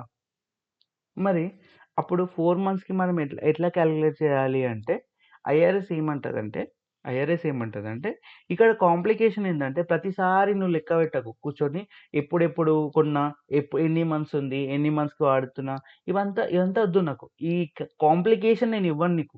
ఈ కాంప్లికేషన్ నేను అసలే ఇవ్వను. Please follow method of convention. నేను కొన్ని కన్వెన్షన్స్ ఇస్తా. కన్వెన్షన్స్‌ని బేస్ చేసుకొనే you have to calculate the depreciation. And my question is like if I bought a computer in the 1st August if the for 2024, 2025కి నా computer ఎన్ని రోజులు ఉంటదండి బిజినెస్‌లో? హాఫ్ ఆఫ్ ద ఇయర్ ఉంటదా? ఎంటైర్ ఇయర్ ఉంటదా? Entire year. So, ఇప్పుడు conventions అనేవి are they required only in the first year or in the like future ఇయర్స్‌లో కూడా కన్వెన్షన్స్ అవసరమా? ప్లీజ్ అండర్‌స్టాండ్ అండి. First year of purchase convention అవసరం పడతదా? నెక్స్ట్ ఇయర్స్‌లో కూడా అవసరం పడతదా? Next year do I need to bifurcate like ఎన్ని మంత్స్ నేను వాడినా 12 మంత్స్‌లో ఎన్ని మంత్స్ నేను ఓన్లీ బిజినెస్‌కి వాడినా అనే బైఫర్కేషన్ అవసరం పడుతుందా? No. No. So, conventions are used only in the first year of purchase or when the asset is placed in the service, asset is put to use for business purpose or rental purpose. ఆ రోజు నుంచి అంటే ఆ ఇయర్‌లో first ఇయర్‌లో మాత్రమే నాకు method of convention యొక్క అవసరం పడతదండి.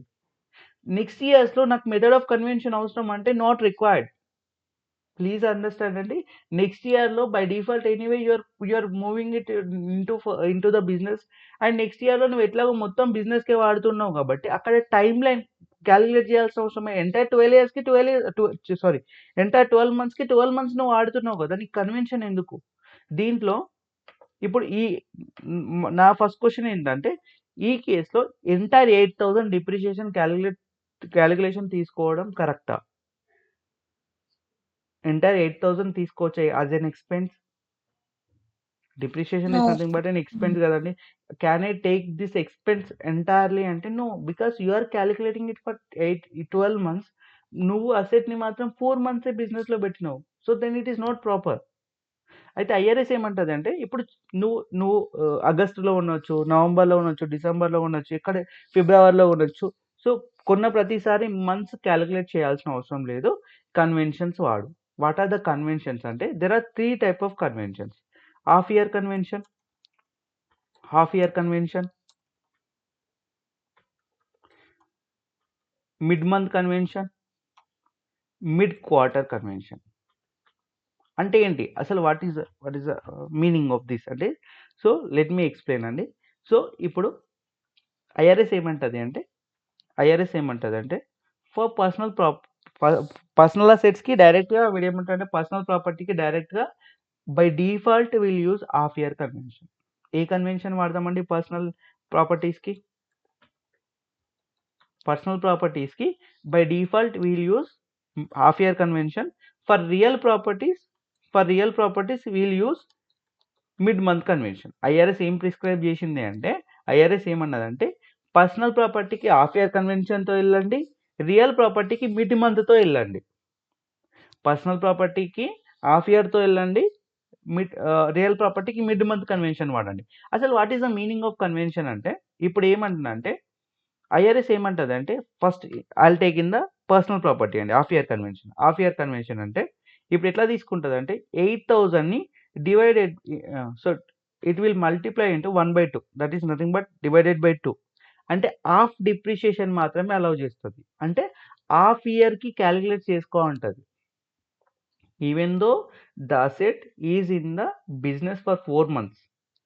ప్రతి అసెట్కి క్యాలిక్యులేషన్స్ నాకు వద్దు. నువ్వు ఎప్పుడు కొంటున్నావో నువ్వు ఎప్పుడు అసెట్ని బిజినెస్కి వాడుతున్నావో నాకు చెప్పకు.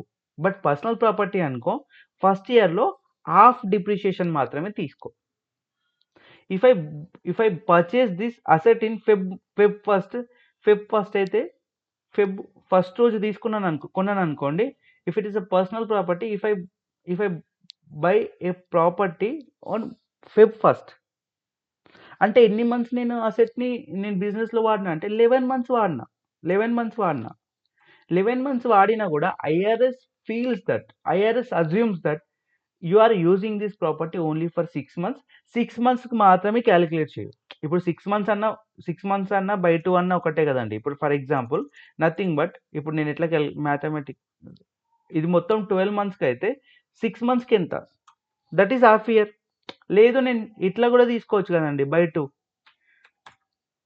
రెండు సేమే కదండి. 6/12 వేసినా 1/2 వేసినా రెండు కరెక్ట్ కదండి. Excuse me IRS feels that అరే బాబు నువ్వు ఎప్పుడైనా కొను నాకు అసెట్ నువ్వు పర్సనల్ అసెట్ నువ్వు ఎప్పుడైనా కొను అంటే మిడ్ ఆఫ్ ద ఇయర్ నువ్వు ఎప్పుడైనా కొను. కానీ నేనేమనుకుంటా అంటే 6 months మాత్రమే నువ్వు ఈ అసెట్ని బిజినెస్ పర్పస్కి వాడుతున్నావు అని చెప్పి 6 monthsకి ఏదైతే డిప్రిషియేషన్ వస్తుందో ఆ 6 monthsకి మాత్రమే అలౌ చేస్తాడు. Only in the year of అంటే ఫస్ట్ ఇయర్ ఆఫ్ పర్చేస్ మాత్రమే ఇది అవసరం పడుతుందండి. నెక్స్ట్ కన్సిక్యూటివ్ ఇయర్స్లో నీకు మెథడ్ ఆఫ్ కన్వెన్షన్ అవసరం అంటే అవసరం లేదు. ఎందుకంటే 12 months మొత్తం ఉన్నప్పుడు ప్రాబ్లం ఉందా? Excuse me No. నో. ఇట్లా అండి నాకు ఇక్కడ ఏం ప్రాబ్లం ఉంది ఈ 8,000ని మొత్తం అలౌ చేయడు. ఎంత అలౌ అవుతుందని నేను చూసుకోవాలి కదా. ఇప్పుడు నేను ఎంత అలౌ అవుతుందని చూడడానికి ఇప్పుడు నార్మల్గా అయితే ఇప్పుడు మీకు ఈ ఎగ్జాంపుల్లో మీకు చూడడానికి చాలా సింపుల్గా అనిపిస్తుంది. ఆ calculation is very very simple అనిపిస్తుంది. 4 monthsకే క్యాలిక్యులేట్ చేయొచ్చు కదా. ఎందుకు పిచ్చోళ్ళ లెక్క మళ్ళీ 6 months అని చెప్తున్నాడు ఎందుకంటే మనకు తెలుసు కదా అంటే. So when you have a number of properties when you are having a number of properties in the practical world it is difficult to keep a track of this months and it is difficult to make these calculations. So ఈ complexities అంతా నాకు వద్దు. ఇంత కాంప్లికేటెడ్గా నేను ఉంచాను నువ్వు అంతా కూడా కాంప్లికేటెడ్గా వర్కౌట్ చేయకు నాకు అవసరం లేదు. ఐఆర్ఎస్ ఏమంటుంది అంటే అరే బాబు it is a personal property it is been introduced to the business for the first year. For the first time you are putting this asset for the business purpose. Then take only 6 months depreciation. That is called half year convention. 6 months is nothing but half year. That is nothing but half year convention. Getting my point? Like ఈ కేసెస్లో like నేను ఇంతకు ముందు I'm not introduce you to this concept కాబట్టి నేను ఇక్కడ directly I took entire 20,000 assuming that the asset was purchased on the first day of the year. If it is purchased on the first day of the year, then there is no problem. And if it is purchased on the first day of the first year, this Jan 1st రోజే నువ్వు కొన్నావు, Jan 1st రోజే నువ్వు పుట్టు use for the business అనుకో ప్రాబ్లమే లేదు. అక్కడ కన్వెన్షన్ అవసరం లేదు ఎందుకంటే 12 monthsకి ఉంది కాబట్టి ప్రాబ్లం లేదు. 12 monthsకి ఎప్పుడు ఉండదు. If you by or if you put that asset into the business purpose like in the mid of a year or in the like at a random date other than January 1st, you are doing like you are introducing the asset into the business apart from Jan first అండి ఇప్పుడు mid of the year తీసుకుంటున్నాం అప్పుడు ఏంటి problem అవుతుంది కాబట్టి IRS సింపుల్గా ఏం చెప్పింది మిడ్ హాఫ్ ఇయర్ కన్వెన్షన్ వాడు అని చెప్పింది. Getting my point. ఈ కేసులో ఐఎమ్ అజ్యూమింగ్ నాకు ఈ ఎగ్జాంపుల్ నేను ఎట్లా ఏ విధంగా క్యాలిక్యులేట్ చేసిన అంటే ఫస్ట్ డే రోజు కొన్నాడని చెప్పి నేను కన్సిడర్ చేసిన. If for example I'm changing a little bit అండి. అండ్ నేను ఏం చేంజ్ చేస్తున్నా అంటే వీడు డిసెంబర్ 1st రోజు కొన్నాడండి ఈ అసెట్. డిసెంబర్ 1st రోజు కొన్నాడు. డిసెంబర్ 1st రోజు కొంటే నాకు ఎంటైర్ 20,000 వస్తుందా డిప్రిషియేషన్? ఎంటైర్ డిప్రిషియేషన్ తీసుకుంటానా? ఎంటైర్ డిప్రిషియేషన్ వస్తుందా అంటే నో అండి, I need to see the method of convention. So short కట్లో ఎంఓసి రాస్తున్నాను, మెథడ్ ఆఫ్ కన్వెన్షన్. ఇక్కడ method of convention in case of land improvements, in case of personal properties, what method of convention will use అండి? Half year nothing but into 1/2 or 6/12, that gives the same value. If I take 6/12 or 1/2, that both are same andi, both are same. Clear? So if I take half, that will become 10,000. Getting my point?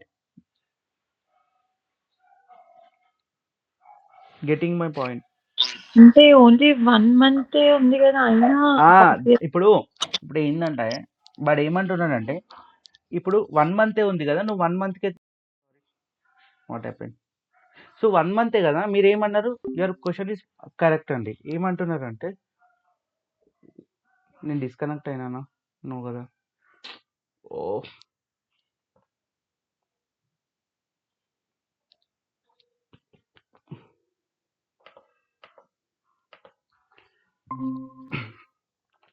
Sorry sir.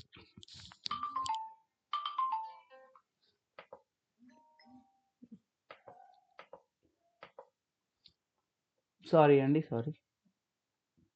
I think నా screen అందరికీ visible ఉంది కదా. Yeah అండి, ఈ కేసులో so you said అసలు asset ఒక్కటే month ఉంది కదా, మీరు 6 monthsకి ఎందుకు ఇట్లా తీసుకుంటున్నారు అంటే ఐఆర్ఎస్ ఏమన్నదంటే అరే బాబు ఈ ప్రాబ్లం వద్దు నాకు. Sorry, am I audible? IRS ఏమంటుందంటే ఇఫ్ యూ హ్యావ్ ఒక 50-40 ప్రాపర్టీస్ కొన్నాం అనుకోండి ఫర్ ఎగ్జాంపుల్, ప్రతి దానికి ట్రాక్ అంటే ప్రతి దానికి ఎప్పుడు కొన్నాం, ఏ డేట్, ఎన్ని మంత్స్ క్యాలిక్యులేషన్ చేసుకుంటే కూర్చోక అవసరం లేదు నాకు. I give a fixed thing ఇచ్చినప్పుడు ఏమవుతుందంటే నీకు బర్డెన్ తగ్గుతుంది కదండి. IRS wants to say that అరే బాబు ఈ కాంప్లికేషన్స్ నాకు వద్దు, ప్రతిసారి దీన్ని అడగడం, ఎన్ని మంత్స్ కొన్నావు, ఎప్పుడు కొన్నావు, ఇదంతా నాకు చెప్పకు. If it is not on the first day, take 6 months. If it is not on the day 1, take 6 months by default. I'll allow you to take 6 months. So that is not correct. Actually, actually నువ్వు 1 month వాడినప్పుడు 6 monthsకి ఎట్లా తీసుకుంటుంది, that is not at all correct అండి. Accounting point of view ఇట్లా allow చేయదు. Accounting principles ఏమని చెప్తుంది, అకౌంటింగ్లో మనం 1 month మాత్రమే తీసుకుంటాం, కానీ ఐఆర్ఎస్ మాత్రం వాడు చెప్పింది మనం వినాలి అంతే. వాడేమంటున్నాడు? So take direct half year convention for personal properties, take direct half year convention. For example the furniture bought on Jan 20. ఇప్పుడు నేను ప్రతిసారి మంత్ ఫస్ట్ రోజు చెప్తున్నా కాబట్టి మీకు 2 months 3 months క్యాలిక్యులేషన్ ఈజీ అయింది. If I say August 23rd, please calculate the number of days. అంటే మరి ఇప్పుడు 365 daysలో ఎన్ని డేస్ ఉందని క్యాలిక్యులేషన్ వేసుకోవడం అంటే ఈజీ కాదు కదండి. Getting my point? I can make it more complicated అండి. I can make it more July 20. It is more complicated, like number of days calculate చేసుకుంటూ కూర్చోవడం కష్టం కదా. So IRS is saying like అరే బాబు ఇదంతా వద్దు, నాకు ప్రాబ్లమేటిక్ వద్దు. Take 6 months for like use half year convention for the personal property. For example, I bought it on Jan 10. You may say అరే బాబు ఓన్లీ 10 రోజులే లేదు కదా, మొత్తం ఇయర్ మొత్తం ఉంది కదా, మరి ఎందుకు హాఫ్ ఇయర్ తీసుకోవాలా, అది కరెక్ట్ కాదు అంటే కరెక్ట్ కాదు. బట్ ఐఆర్ఎస్ ఏమంటుందంటే ఈ డేట్స్ వల్ల ప్రాబ్లం వస్తుంది ప్రతిసారి, ప్రతి అసెట్కి నువ్వు నంబర్ ఆఫ్ డేస్ క్యాలిక్యులేట్ చేయడం, ఈ నంబర్ ఆఫ్ డేస్ నాకు వద్దు, ఇదంతా వద్దు, అంత అంత స్ట్రెస్ తీసుకోకు, డైరెక్ట్లీ హాఫ్ ఇయర్ కన్వెన్షన్ నేను చెప్తున్నా కదా నువ్వు వాడు for the. So in case of furniture is a personal అసెటా, రియల్ అసెటా? Personal asset. అసలు సడన్ గా ఆఫ్ అయిపోతుంది, 1 సెకండ్. ఎందుకు డిస్కనెక్ట్ అవుతున్నావు అసలు? 1 సెకండ్.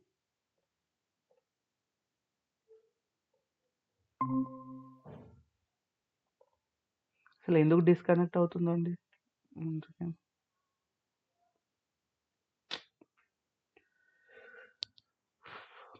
నా వాయిస్ అయితే నార్మల్గా అయితే ఇంటర్నెట్ కనెక్టివిటీ ఇష్యూస్ ఏం లేవు కదా నా సైడ్ నుంచి? వాయిస్ అయితే ఓకే బ్రో, మధ్యాహ్నం స్క్రీన్ అప్పుడప్పుడు అట్లా అవునా? సారీ. ఇప్పుడు ఓకే బ్రో, స్క్రీన్ ఒకటి ఇప్పుడు ఓకే కనిపిస్తుంది. నేను డిస్కనెక్ట్ అయిపోతున్నా డైరెక్ట్గా, ఎందుకు నాకు కూడా అర్థం కావట్లేదు.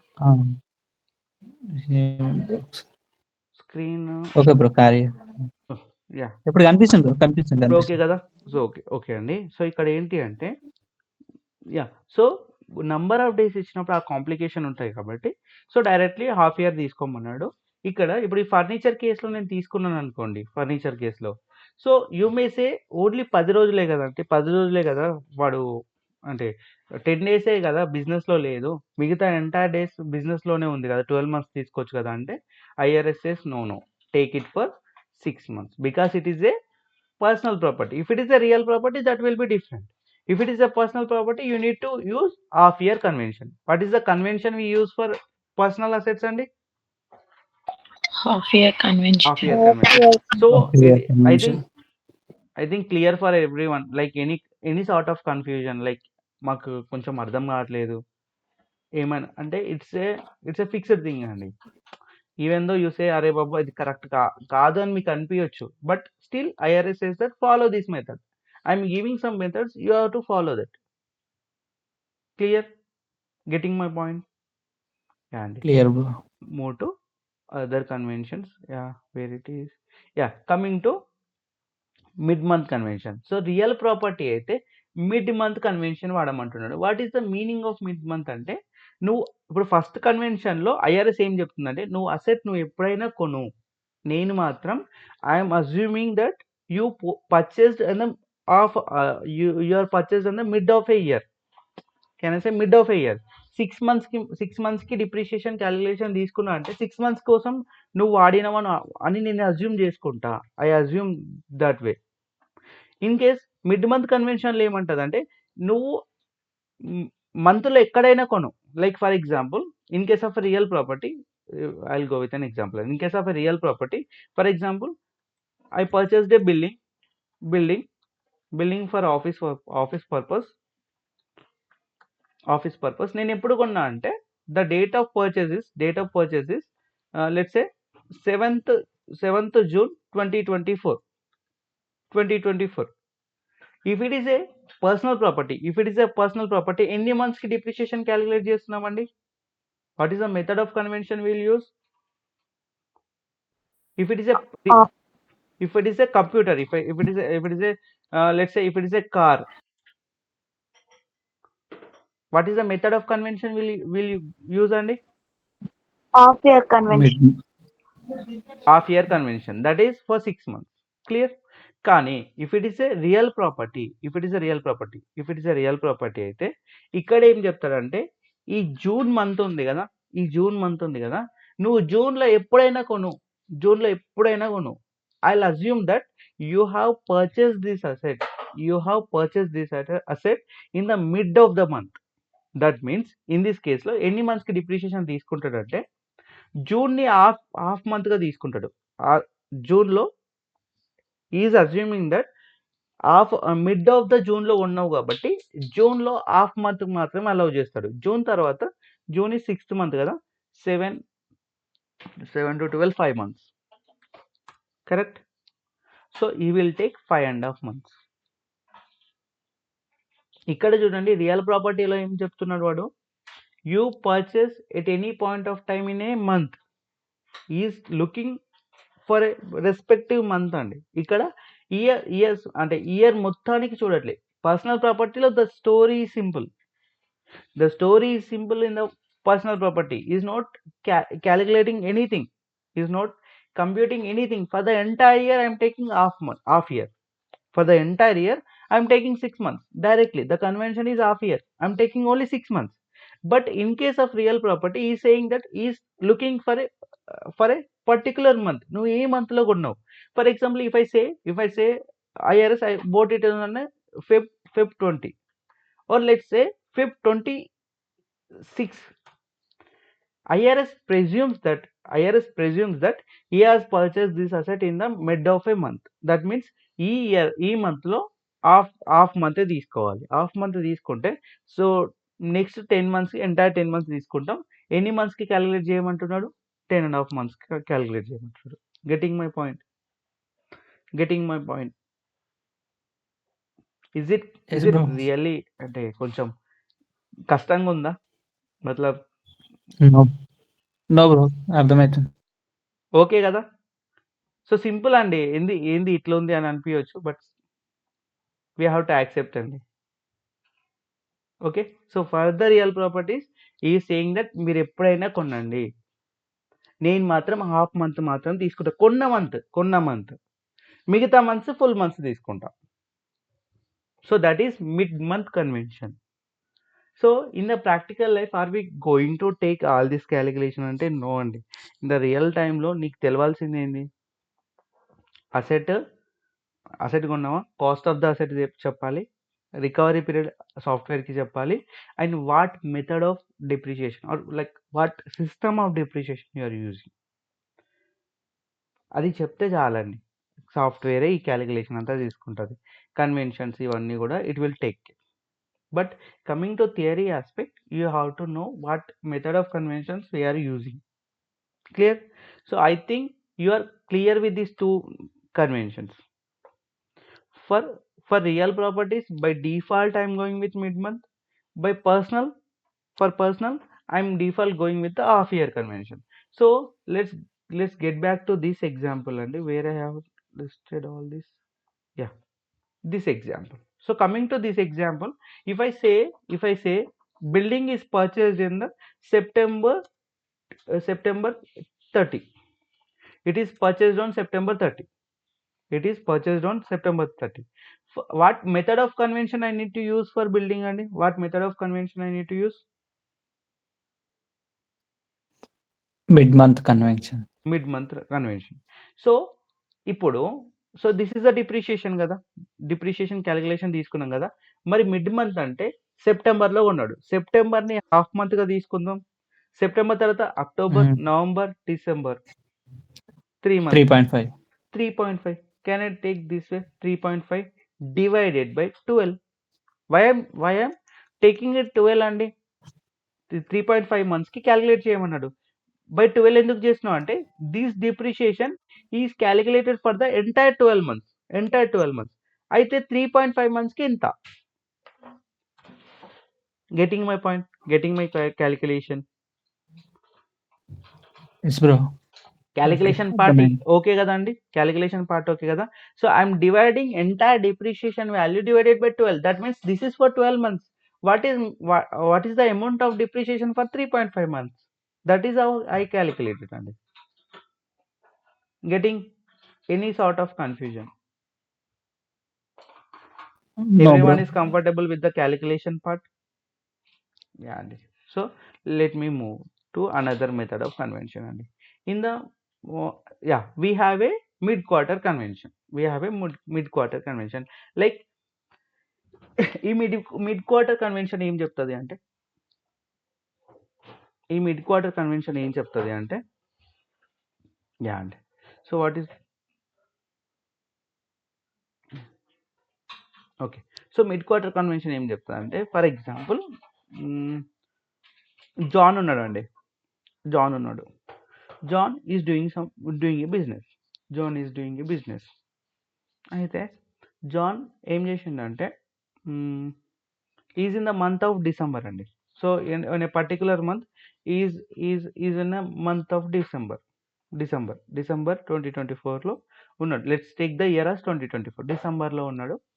అయితే వీడికి ఏమవుతుందంటే నెట్ ప్రాఫిట్ చూస్తే ఎక్కువ ఉంది. వీడి ప్రాబ్లం ఏంటంటే వీడి బిజినెస్ మంచిగా చేసిండు, మంచి ప్రాఫిట్స్ వచ్చినాయి. సో మంచి ప్రాఫిట్స్ వస్తే ఒక బిజినెస్ పర్సన్కి ఏం ప్రాబ్లం అండి? ప్రాఫిట్స్ వస్తే మంచిదే, కానీ దానివల్ల ఎక్కువ ప్రాఫిట్స్ ఉండడం వల్ల ఉన్న డిసడ్వాంటేజ్ ఏంటి? We should Excess pay ఎక్కువ more కట్టాల్సి tax, వస్తుంది. sir. More profit, pay more taxes to the government. More. Yeah. So అప్పుడు ఏం చేసిండంటే జాన్ మన దగ్గరకు వచ్చిండు. So we are the tax pros కదా, ట్యాక్స్ ప్రొఫెషనల్స్ అని చెప్పి మన దగ్గరకు వచ్చి ఏమంటారంటే, sir so I mean to a business of something. So నాకు ఒక కన్సల్టింగ్ బిజినెస్ ఉంది, నేను I work as a consultant, నాకు చాలా ప్రాఫిట్ వచ్చింది ఈ year. So my worry is like I need to reduce my taxes. నా నెట్ ప్రాఫిట్ని తగ్గించుకుంటే కొంచెం నా ట్యాక్సెస్ తగ్గుతాయి కదా, ఏమన్నా ఎక్స్పెన్సెస్ ఇంకా నేను యాడ్ చేయొచ్చా అని అడిగాను. అయితే మనం తెలివిగా ఏం చెప్పినామంటే వీడికి, జాన్కి, అరే జాన్ ఏం చేయంటే పర్సనల్ ప్రాపర్టీని కొను. ఇప్పుడు నెక్స్ట్ ఇయర్ నీకు ఏమైనా ప్రాపర్టీ అసెట్స్ కొనాలని నీ దగ్గర ప్లాన్ ఉందా ఒక నెక్స్ట్ ఇయర్కి అంటే? వాడు ఏమన్నాడు, అవునండి కొనాలి నెక్స్ట్ ఇయర్కి, కానీ ఇప్పుడు నాకు అంత రిక్వైర్మెంట్ లేదు, నేను ఫెబ్లో మార్చ్లో కొనుక్కుంటా అని అన్నాడు. వాడికి ఏం చెప్పినామంటే, అరే బాబు అట్లా చేయకు, ఒక పని చేయి, పర్సనల్ ప్రాపర్టీ నువ్వు ఏదైతే కొనాలనుకుంటున్నావు నెక్స్ట్ ఇయర్కి, పర్చేస్ దిస్ మంత్. ఇప్పుడు వాడు ఒక ఫర్నిచర్ కొన్నాడు అండి. ఫర్నిచర్ ఆఫ్ ఏ లైక్ ఒక మేజర్ కాస్ట్ ఉన్న ఫర్నిచర్ కొన్నాడండి. కొంటే ఇప్పుడు ఈ ఫర్నిచర్కి ఏ మెథడ్ ఆఫ్ కన్వెన్షన్ వాడతామండి? DBM. No, not method of depreciation. I'm not talking Half about year half year. convention. So Half year ఇంకోటి convention. ఏంటంటే, so method of depreciation dB అని చెప్పారు కదా, okay. So what percentage of DBM అండి, అది కూడా చెప్పండి. ఇంకా 200%. సో 200. సి అండి, ఇప్పుడు పర్సనల్ ప్రాపర్టీకి ఉన్న బిగ్గెస్ట్ థింగ్ ఏంటంటే, ఐఆర్ఎస్ ఏమంటుందంటే నీకు 200, ఇప్పుడు నీకు 100 డిప్రిషియేషన్ క్యాలిక్యులేషన్ వస్తే 200, ఈ 100ని 200%తో మల్టిప్లై చేసినావు అంటే డబ్బులు ఇస్తున్నాడు కదా ఫస్ట్ ఇయర్స్లో డబ్బులు ఇస్తున్నాడు కదా, డబ్బులు అమౌంట్ ఇస్తున్నాడు కదా డిప్రిషియేషన్. సో మనం ఏమన్నామంటే, అరే బాబు ఫర్నిచర్ కొను, 7 years ఉంటుంది, నీకు మంచిగా ఏమవుతుంది అంటే 200% డిప్రిషియేషన్ ఫస్ట్ ఇయర్లో వస్తుంది. వాడేమన్నాడు, సార్ నేను డిసెంబర్లో కొంటే నాకు ఓన్లీ 1 month రావాలి కదా అంటే, నో నీకు 1 month ఎందుకు వస్తుంది? 1 month వస్తుందా డిప్రిషియేషన్? 1 month వస్తుందా? My question is like 1 month వస్తుందా? No. Furniture is a personal property. What method of So half year convention. Half year. Half so year convention. Let's think this way అండి.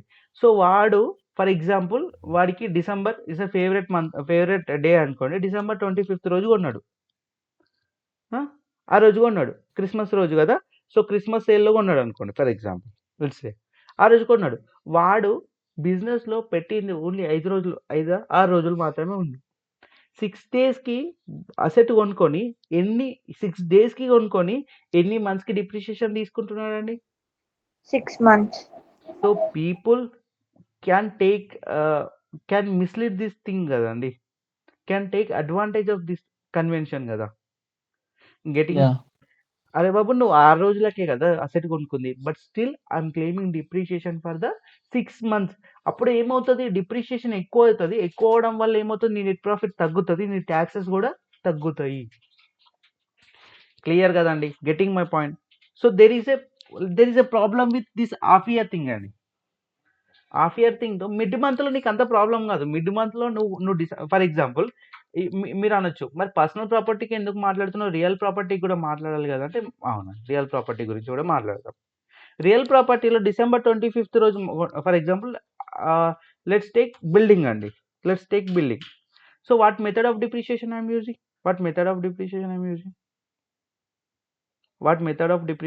Using? For real property what is the method of depreciation అండి?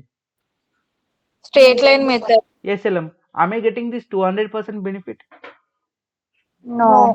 I'm not getting that benefit. And ఇంకో thing ఏంటంటే, what is the method of convention? Mid-month convention. ఎంఎంలో నీకు December 25th రోజు కొంటే నీకు ఎన్ని మంత్స్కి తీసుకోమంటాడు క్యాలిక్యులేషన్? ఎన్ని మంత్స్కి డిప్రిషియేషన్ ఇస్తాడు? ఎన్ని మంత్స్కి క్యాలిక్యులేట్ చేయమంటాడు అండి? డిసెంబర్ 25th రోజు బిల్డింగ్ ఉంటే సో ఎన్ని మంత్స్కి according to mid month convention ఎన్ని మంత్స్కి డిప్రిషియేషన్ తీసుకోవచ్చు, క్యాలిక్యులేషన్ తీసుకోవచ్చు? 0.5 months. Yeah, half month. నీకు రియల్ ప్రాపర్టీలో అంత ప్రాబ్లం ఏమైనా ఉన్నదా? సరే 5 No. రోజులు 6 రోజులు ఉంచినావు, సరే పోను వాడు అంటే మా అయితే 15 రోజులు ఇస్తున్నాడు అంటే నీకు ఎంత డిఫరెన్స్? ఒక 9 రోజులు ఎక్కువ డిప్రిషియేషన్ ఇచ్చిండు, దానివల్ల నీకేమన్నా పెద్ద డిఫరెన్స్ ఉందా రియల్ ప్రాపర్టీలో? అండ్ ఇంకో థింగ్, రియల్ ప్రాపర్టీలో 200%, 150% యాక్సలరేషన్ ఉందా? అంటే అంతగానం ఎక్కువ ఇస్తున్నాడా? No. In No. Case of real property you cannot mislead IRS అండి. ఏంది నువ్వు ఇట్లాంటి ట్రిక్స్ వాడి నీ ప్రాఫిట్ తగ్గించుకోవడానికి నీకు రియల్ ప్రాపర్టీ అంత స్కోప్ లేదు. రియల్ ప్రాపర్టీలో 200% లేదు, 150% లేదు. అండ్ ద కన్వెన్షన్ లైక్ నీకు పర్సనల్ ప్రాపర్టీలో ఉన్నట్టు 6 months లేదు. ఇక్కడ మహా అయితే 10-15 రోజులు నువ్వు ఎక్కువ 10 రోజులు తీసుకోవచ్చు, 10-15 రోజులు ఎక్కువ నువ్వేంటి అడ్వాంటేజ్ తీసుకోవచ్చు. కానీ for example let's think this way అండి. If I bought a machinery చాలా పెద్ద మెషినరీ కొన్నాడండి, మంచి కాస్ట్ ఉన్న మెషినరీ కొన్నాడు. If it is a machinery, is it a real property or personal property? Is it a real property or personal property? Personal property. Yeah, personal property. So let's take 10 years is the recovery period. I think for this I think 10 months 10 years ఉందేమో చూడాలండి, నేను table చూడాలి. Table ఇప్పుడు అంత time లేదు కాబట్టి okay, I'm assuming recovery period as 10 years. Okay, so recovery period పక్కన పెడదాం. సో మిషనరీ కొన్నాడు, ఎక్కువ ఉన్నాడు. So what is the method of depreciation? First అది మాట్లాడుకుందాం. 10 years అయితే what is the method of depreciation? DBM. What Double DBM? DBM. What DBM? Double DBM. Yeah, 200% DBM. Okay, so వీడు కొన్నది ఎప్పుడు? డిసెంబర్ 30 లాస్ట్ రోజు, ఒక్కటే రోజు బిజినెస్ లో పెట్టి వాడు 200% depreciation taking for the how many months he will calculate? Half 6 months. year. So people used to take the advantage of this personal property thing and real property law you cannot do anything. Either you use it for one day, you might take only for the 15 days. Like you may misuse only 14 days. 14 days is not a big deal. And anyway in the real property you are not getting this 150% EBM, 200% EBM. There is no problem in real property. In real property law the calculation is proper. But in case of personal property, the thing is you can misuse this kind of things and people used to take advantage of these things and అయితే IRS notice this అంటే personal ప్రాపర్టీలో IRS notice చేసి ఏమన్నదంటే, అరే బాబు ఇట్లా చేసారు అనుకోండి, ఏమవుతుంది, మీ taxes తగ్గుతున్నాయి కాబట్టి I will introduce another method of convention, that is mid quarter convention. So what mid quarter convention say అంటే, if you according to this method of convention, IRS says that if you purchase more than 40% of your assets in the last quarter, let's imagine this only. So we have 12 months, correct? So Jan to December we have 12 months, clear? So if I take quarter 25%, 12 or 25% in any months అవుతుందండి? 3 months, 4 quarters 3 months, clear? 4 quarters 3 months. ఒక quarter ఎన్ని months ఉంటుందండి? John to March, April to June. Sorry April to June. July to July to September. September, October to October to December. December. అయితే ఇప్పుడు చాలామంది ఏం చేస్తారంటే, ఇట్లాంటి పర్సనల్ ప్రాపర్టీలో ప్రాబ్లమేటిక్ ఉంది కాబట్టి లాస్ట్ మంత్లో లాస్ట్ క్వార్టర్లో ఇట్లాంటివి చేస్తారు కాబట్టి ఐఆర్ఎస్ ఏమంటుందంటే, I will check your last quarter, please tell in the last quarter how much assets you have purchased in the last quarter. If you say if you have purchased more than 40% of your total assets in the last quarter, in the last quarter. That means the last quarter ఎప్పటి నుంచి ఎప్పటిదాకా ఉందండి, in the month of August to December. If you buy more than 40% of your total assets, let's say for example ఒక business ఏం చేసిందంటే కొన్ని assets కొన్నదండి, assets కొన్నది. So I'll give the list of the assets, list ఇస్తాను, asset list ఎట్లా purchase చేసిందంటే. So John first they have purchase 10K. In Feb first they have purchased 10K. In the October they have purchased 80K.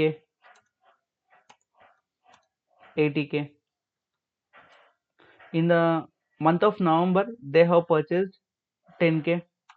In the December they have purchased 50K. So total గా వీళ్ళు ఎన్ని assets కొన్నారండి ఈ year లో? 10, 20, 100, 110,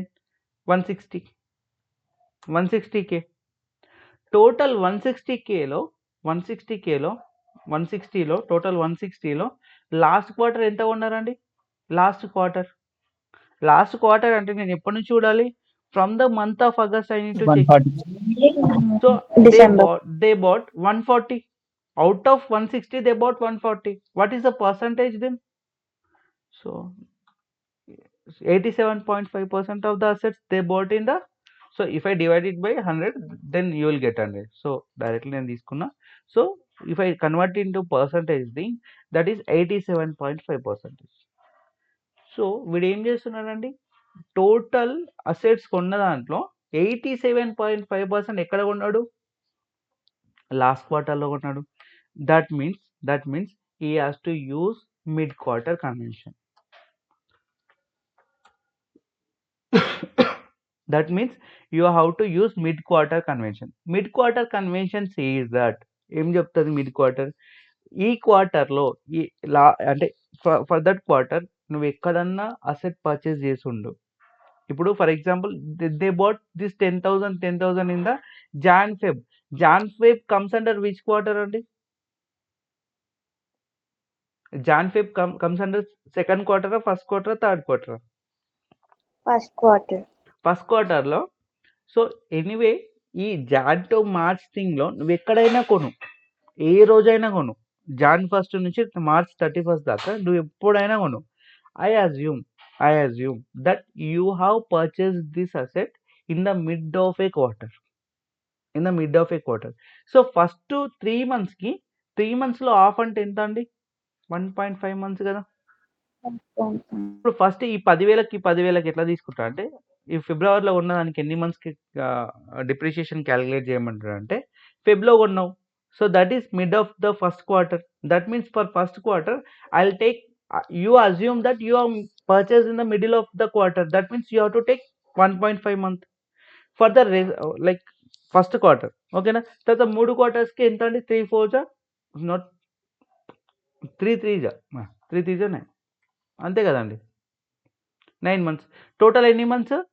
10.5 months తీసుకో అంటాడు. am I communicating? Clear అండి? ఏమైనా confusion ఉందా? Yeah, I will explain it again అండి. Assuming that you have purchased it on Feb, but వాడేమంటున్నాడంటే ఫెబ్లో కొన్నా కూడా I will take mid of the quarter. నీ క్వార్టర్ 3 months కన్నప్పుడు హాఫ్ ఏమవుతుందండి? 1.5. ఫస్ట్ క్వార్టర్లో 1.5, మిగతా 3 quartersలో 3 months, అంటే 3 months ఉన్నది కాబట్టి మిగతా క్వార్టర్స్లో నాకు ప్రాబ్లం లేదు. 3 into 3 9 months. ఇది ఫస్ట్ క్వార్టర్లో 1.5, 9 + 1.5 10.5. am I communicating? So for the if I bought a personal property in the month of October అనుకోండి, so October falls under which quarter అండి? Third quarter. Is it third or last? Last quarter. Fourth కదండి. So this comes under fourth, I guess. Yes, fourth కదా. So fourth క్వార్టర్లో వీడు ఏమంటాడంటే you purchase in the mid of the last quarter. You purchase in the last quarter.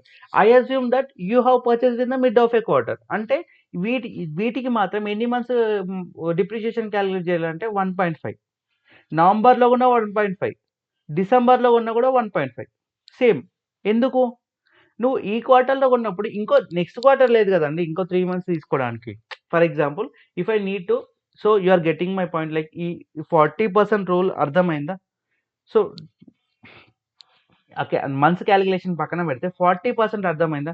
నువ్వు total ఈ ఇయర్లో ఎంత assets కొన్నావు, దాంట్లో 40% ఈ ఇయర్ లాస్ట్ క్వార్టర్లో కొన్నావా అని చూస్తున్నాడు. Getting my point, getting my point. ఏమైనా కన్ఫ్యూజన్ ఉందా దీంట్లో? కన్ఫ్యూజన్, ఈ 40% రూల్ కన్ఫ్యూజన్ ఎవరికైనా ఉందా?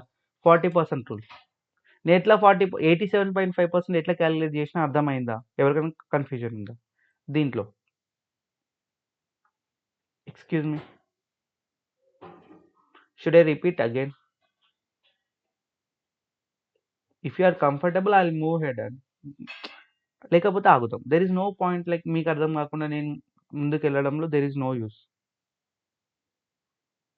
యా 40 లైక్ ఐఆర్ఎస్ ఏమంటుందంటే you are getting this point కదండి. So people gonna misuse in case of personal property. Personal ప్రాపర్టీలో ఐఆర్ఎస్ నీకు చాలా బెనిఫిట్ ఇవ్వడానికి ట్రై చేస్తుంది.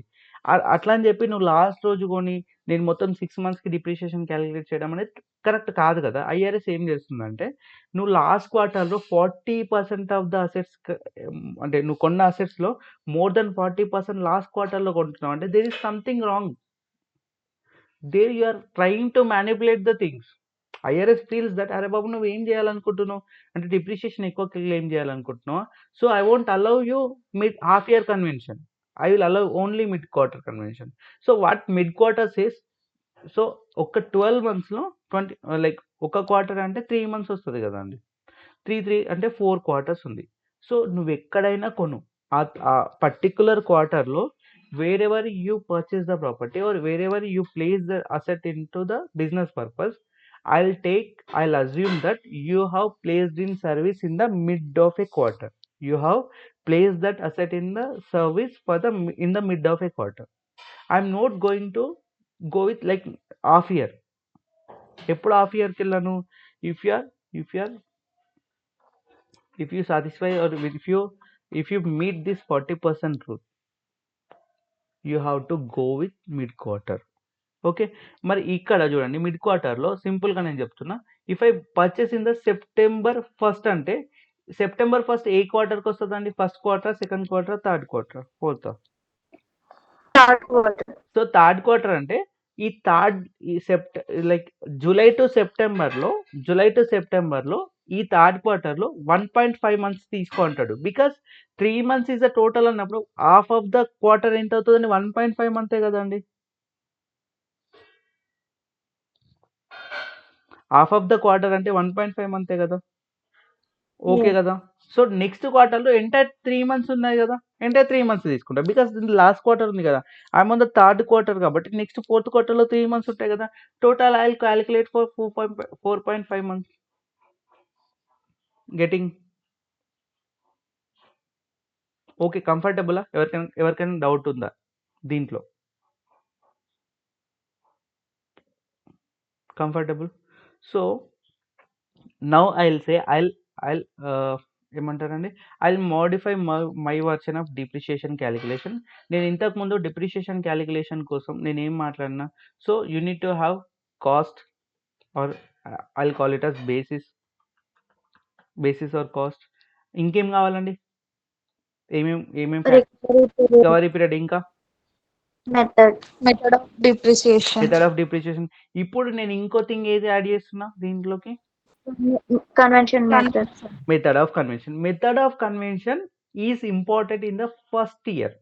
అండ్ ఇంకో మెథడ్ ఆఫ్ కన్వెన్షన్ ఇంకెప్పుడు యూజ్ అవుతుంది అంటే sometimes you sale the property. Business తన ప్రాపర్టీస్ని అమ్మేస్తుంది కదండి కొన్నిసార్లు. సేల్ ఇయర్లో డిప్రిషియేషన్ కంటిన్యూ అవ్వాలా, సేల్ తర్వాత depreciation ఆపేయాలా? If there is no asset, if you sold that asset, like if you are moving that asset from your business, should I need to depreciate the asset again? Is there any requirement? Depreciating. Simple, and it stop depreciating, because if there is no asset, there is no income. If there is no income from that asset, why you are going to account the expense part? Simple logic. So so sometimes sale ఇయర్లో కూడా sale అనేది, like for example, you sold an asset in the year of tax year 2024, you sold on November 30. November 30 అంటే asset మనకు 11 months బిజినెస్లో ఉంది కదా, 11 months 30 days మాత్రం బిజినెస్లో ఉంది కదా, తర్వాత లాస్ట్ 1.5 month లేదు కదా. సో 1 month or 1 month 1 day, 1 month ఇంకా చెప్పాలంటే 1 month లేదు కదా. మరి మీకు 11 months ఉంది కదా అంటే నో అండి, you have to go with the conventions. ఇక్కడ కూడా convention. If it is a personal property, ఏ కన్వెన్షన్ వాడతారు? If it is a personal property, Half a year. If it is a real property, Mid month. So if you are satisfying this 40% thing, 40% rule నువ్వు meet అయితే ఏ method of convention వాడతారు? Mid quarter. And ఇంకో thing ఏంటంటే, what I'm trying to add year అంటే, so mid quarter convention real ప్రాపర్టీకి అవసరమా? ఎప్పుడైనా అవసరం పడుతుందా ఏ కేసులో అయినా? మిడ్ క్వార్టర్ అవసరం? నో. రియల్ ప్రాపర్టీస్కి అసలు మిడ్ క్వార్టర్కి సంబంధం లేదు. So I'm looking only for the personal properties. Getting my point? Yeah. So what are the 4 things I require to compute depreciation ante? Cost, recovery period, method of depreciation, and method of convention. Okay, for recovery period I am looking asset classes given by the IRS. For method of depreciation I am going to take the help of makers. For method of convention I am checking whether it is a type of property. So and in the type of property, if it is a personal property and if you made this 40% rule, you need to go with other kind of convention. But by default for personal property, what kind of convention we'll use, Andy? GDS. What convention you use for personal? Off-year convention. Clear? Real property అయితే mid month, personal అయితే half year. Clear కదండి? So I'll try to post some questions with the dates, including the dates, so that you will get to know like ఎట్లా calculate చేయాలి అనేది మీకు అర్థమవుతుంది. I will post some questions in the group. Like 30 questions అందరూ maths పంపిస్తున్నారు. Like if any one is left, ఇంకా కొన్ని solve చేయలేదు, టైం దొరకలేదు అంటే ప్లీజ్ యూజ్, రేపు సండే కదండి, సో కొంచెం అర్లీగా లేచి కొంచెం చూడండి, ఓకే, వీలైతే. Yeah. So and what is require from my end ante, so one thing andi, so which I need to add ante, so there is a separate form to report depreciation andi, that is 4562, which is an important form, which is depreciation is an important concept kabatti. Endukante evarana business chesitante without assets evarana business cheyalugutara? Sorry, without assets evarana business cheyalugutara? No. Business చేయాలంటే at least you need to have a, like చిన్న business అయినా you need to have some table, some laptop with you, some furniture with you. So anyway, నీకు ఖచ్చితంగా నీ దగ్గర ఒక asset ఉండాలి. If you are putting any kind of asset for income generating purpose, so you need to calculate.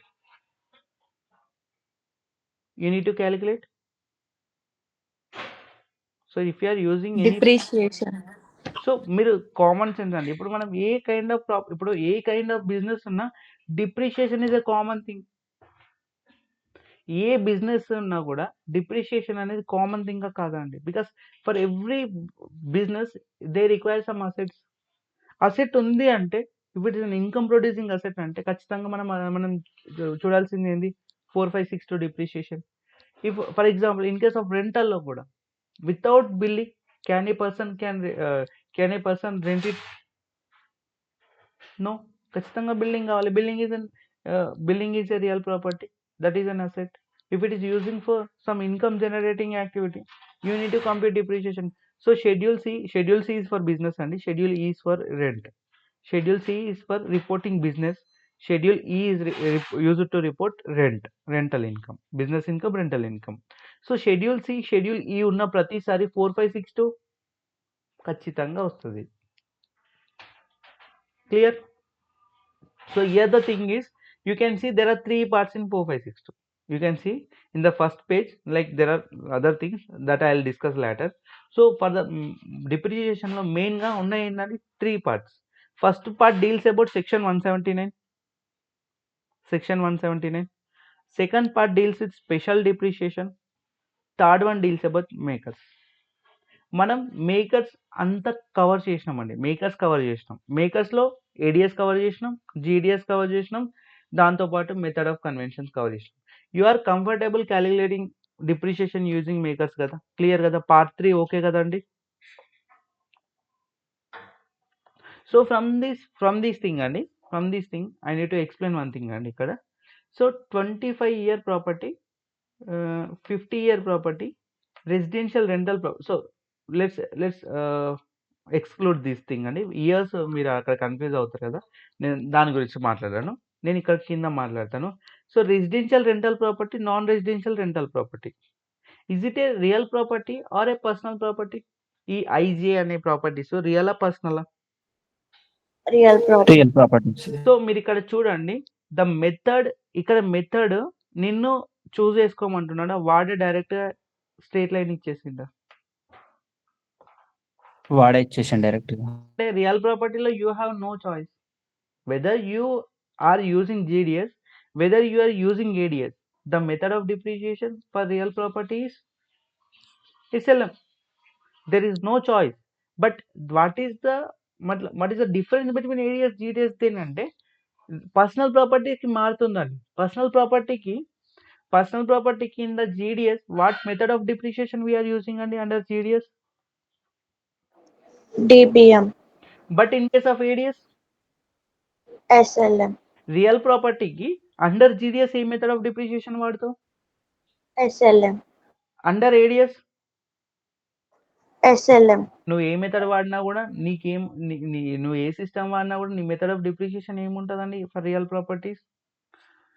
There is no SLM. Choice అండి, you have to go with SLM. Even the IRS ఏం చేసిందంటే, year you can write any method, either DBM, either SLM. But for real properties there is no option of DBM. So వాడు డిఫాల్ట్గా print చేసింది ఏంది? SL. And coming to this method of convention, so to look at the method of convention and method of convention, here directly he has given MM. మరి half year mid quarter అసలు పట్టించుకోవట్లేదు ఎందుకు? Half year mid quarter పట్టించుకోవట్లేదు ఎందుకు? అసలు half year mid quarter అనేది real ప్రాపర్టీకి వర్తిస్తుందా? No, personal properties. పర్సనల్ ప్రాపర్టీకే మనం ఏం చూస్తాం, హాఫ్ ఇయర్ తీసుకుంటాం, మళ్ళీ 40% రూల్ చూసి సమ్టైమ్ మిడ్ క్వార్టర్ వస్తుంది. కానీ రియల్ ప్రాపర్టీకి default thing is MM. Okay, even you use ADS, వాడు MM, మన రియల్ ప్రాపర్టీస్కి MM, SL డైరెక్ట్గా ఇచ్చేసిండు. సో మీరు ఫామ్ని కూడా చూడండి, సింపుల్గా ఫామ్ కూడా నీకు ఏమి ఎక్స్ప్లెయిన్ చేస్తుందంటే, అరే బాబు 3 year ప్రాపర్టీకి నువ్వు నువ్వు డిప్రిషియేషన్ క్యాలిక్యులేట్ చేయాలంటే ప్లీజ్ టెల్ మీ నువ్వు ఎప్పుడు కొన్నావు, like when you are placed in the service. ఇది ఎందుకండి, ఇది ఎందుకు చెప్పండి, ఈ డేట్ ఎందుకు అడుగుతుంది చెప్పండి సిస్టమ్ నన్ను, ఎందుకు అడుగుతుందండి? When you are purchasing the property అని ఎందుకు అడుగుతుంది? For calculation of depreciation. So సింపుల్గా చూస్తే మీరు కన్వెన్షన్ Convention. నీకు యూజ్ అవుతుంది కదండి కన్వెన్షన్కి అయితే కంపల్సరీగా, month and year placed in service. So ఇక్కడ డేట్ అడగట్లేదు. డేట్ ఎందుకు అడగట్లేదు అంటే డేట్తో ఏ ప్రాబ్లం రాలేదు మనకి, ఎక్కడ డేతో మనకు అంత ప్రాబ్లం ఎక్కడ లేదు డేతో. ఎందుకంటే mid quarter mid month direct months calculate చేసుకుంటూ వెళ్తున్నాం. డేస్ క్యాలిక్యులేట్ చేయాల్సిన అవసరం నాకు ఎక్కడ రాలేదు కాబట్టి డైరెక్ట్ మంత్ అండ్ ఇయర్ అడుగుతున్నాడు. And then after is asking me basis of depreciation. So cost of the asset can also called as basis of the asset. Clear? So here in the form he is using the word basis. Basis is nothing but initial cost of an asset. Clear so basis ఎట్లా calculate చేయాలో capital gain లో మనం clear గా చూసినాం. Okay, so then is asking for the recovery period. Yeah, then is asking for the convention, then is asking for the method of depreciation. This is how we also calculated the same thing. Clear? The form is also telling the same thing. Clear? So మనకి ఈ factors తెలిస్తే basis, recovery period, convention, method. So నేను ఇక్కడ month and year ఎందుకు చెప్పట్లే అంటే దీనివల్ల మనకి కన్వెన్షన్ మనం డిసైడ్ చేసినాం కాబట్టి okay, that is okay. Clear? So in the 456 form I need to discuss about section 179 and bonus depreciation. Makers నేను మొత్తం కంప్లీట్ చేసిన అనుకుంటున్నా పార్ట్ 3. ఎవరికైనా ఏమైనా డౌట్ ఉందా? లైక్ ఈ పార్ట్ ఏదైనా కవర్ చేయలేదు అనిపిస్తున్నా కూడా చెప్పండి, ఐ విల్ డిస్కస్ ఇట్ అండి. క్లియర్ కదా? మేకర్స్ కంప్లీట్ అయింది కదా, ఎవరికి ఏ ఇష్యూ లేదు కదా మేకర్స్తో. So we are going to discuss about section 179 bonus depreciation tomorrow and will complete this form అండి. ఈ ఫార్మ్ చాలా చాలా important. Depreciation is very very important అండి. ఓకే, సో మేకర్స్ అయితే ఎవరికైనా ప్రాబ్లమేటిక్ అనిపిస్తుందా? లైక్ టఫ్గా కానీ లైక్ కాంప్లెక్స్ అనిపిస్తుందా? Is it? చాలా ఈజీగానే ఉంది కదండి మేకర్స్ అంటే. ఇంకా సెక్షన్ 179 బోనస్ ఇంకా సింపుల్గా ఉంటాయి, మీకు అంత ప్రాబ్లమేటిక్ ఏమి ఉండదు దాంట్లో. మేకర్సే కొంచెం డిఫికల్ట్ ఉంటుంది కాబట్టి ఫస్ట్ నేను మేకర్సే కవర్ చేసిన. మేకర్స్ మీకు క్లియర్గా అర్థమైతే సెక్షన్ 179 బోనస్ అర్థమవుతుంది. Clear? So tomorrow I'll give the notes for మేకర్స్కి నేను ఎటువంటి నోట్స్ రాయించలేదు. ఓకే, సెక్షన్ 179 బోనస్ రేపు చూద్దాం. రేపు డిప్రిషియేషన్ క్లోజ్ చేసేసిన తర్వాత will move to business income. Okay, so business రెంటల్లో I'm making my like work easier అండి. నేను ఇక్కడే డిప్రిషియేషన్ క్యాలిక్యులేట్ చేసిన, like what are the basis కూడా కవర్ చేసిన కాబట్టి నాకు కొంచెం బిజినెస్లో చాలా ఈజీగా అయిపోతూ ఉంటుంది. ఓకే, అండ్ ఇంకో thing, so I missed this part అండి. 1231, 1245, 1250 ఈ రీక్యాప్చర్ రూల్స్ కూడా ఫస్టే కవర్ చేద్దాం. ఓకే, రీక్యాప్చర్ రూల్స్ కవర్ చేద్దాం, లేకపోతే కవర్ చేద్దామండి, ఎందుకు పోస్ట్పోన్ చేయడం. So will cover after depreciation thing. Okay, comfortable? Everyone is comfortable కదా అండి?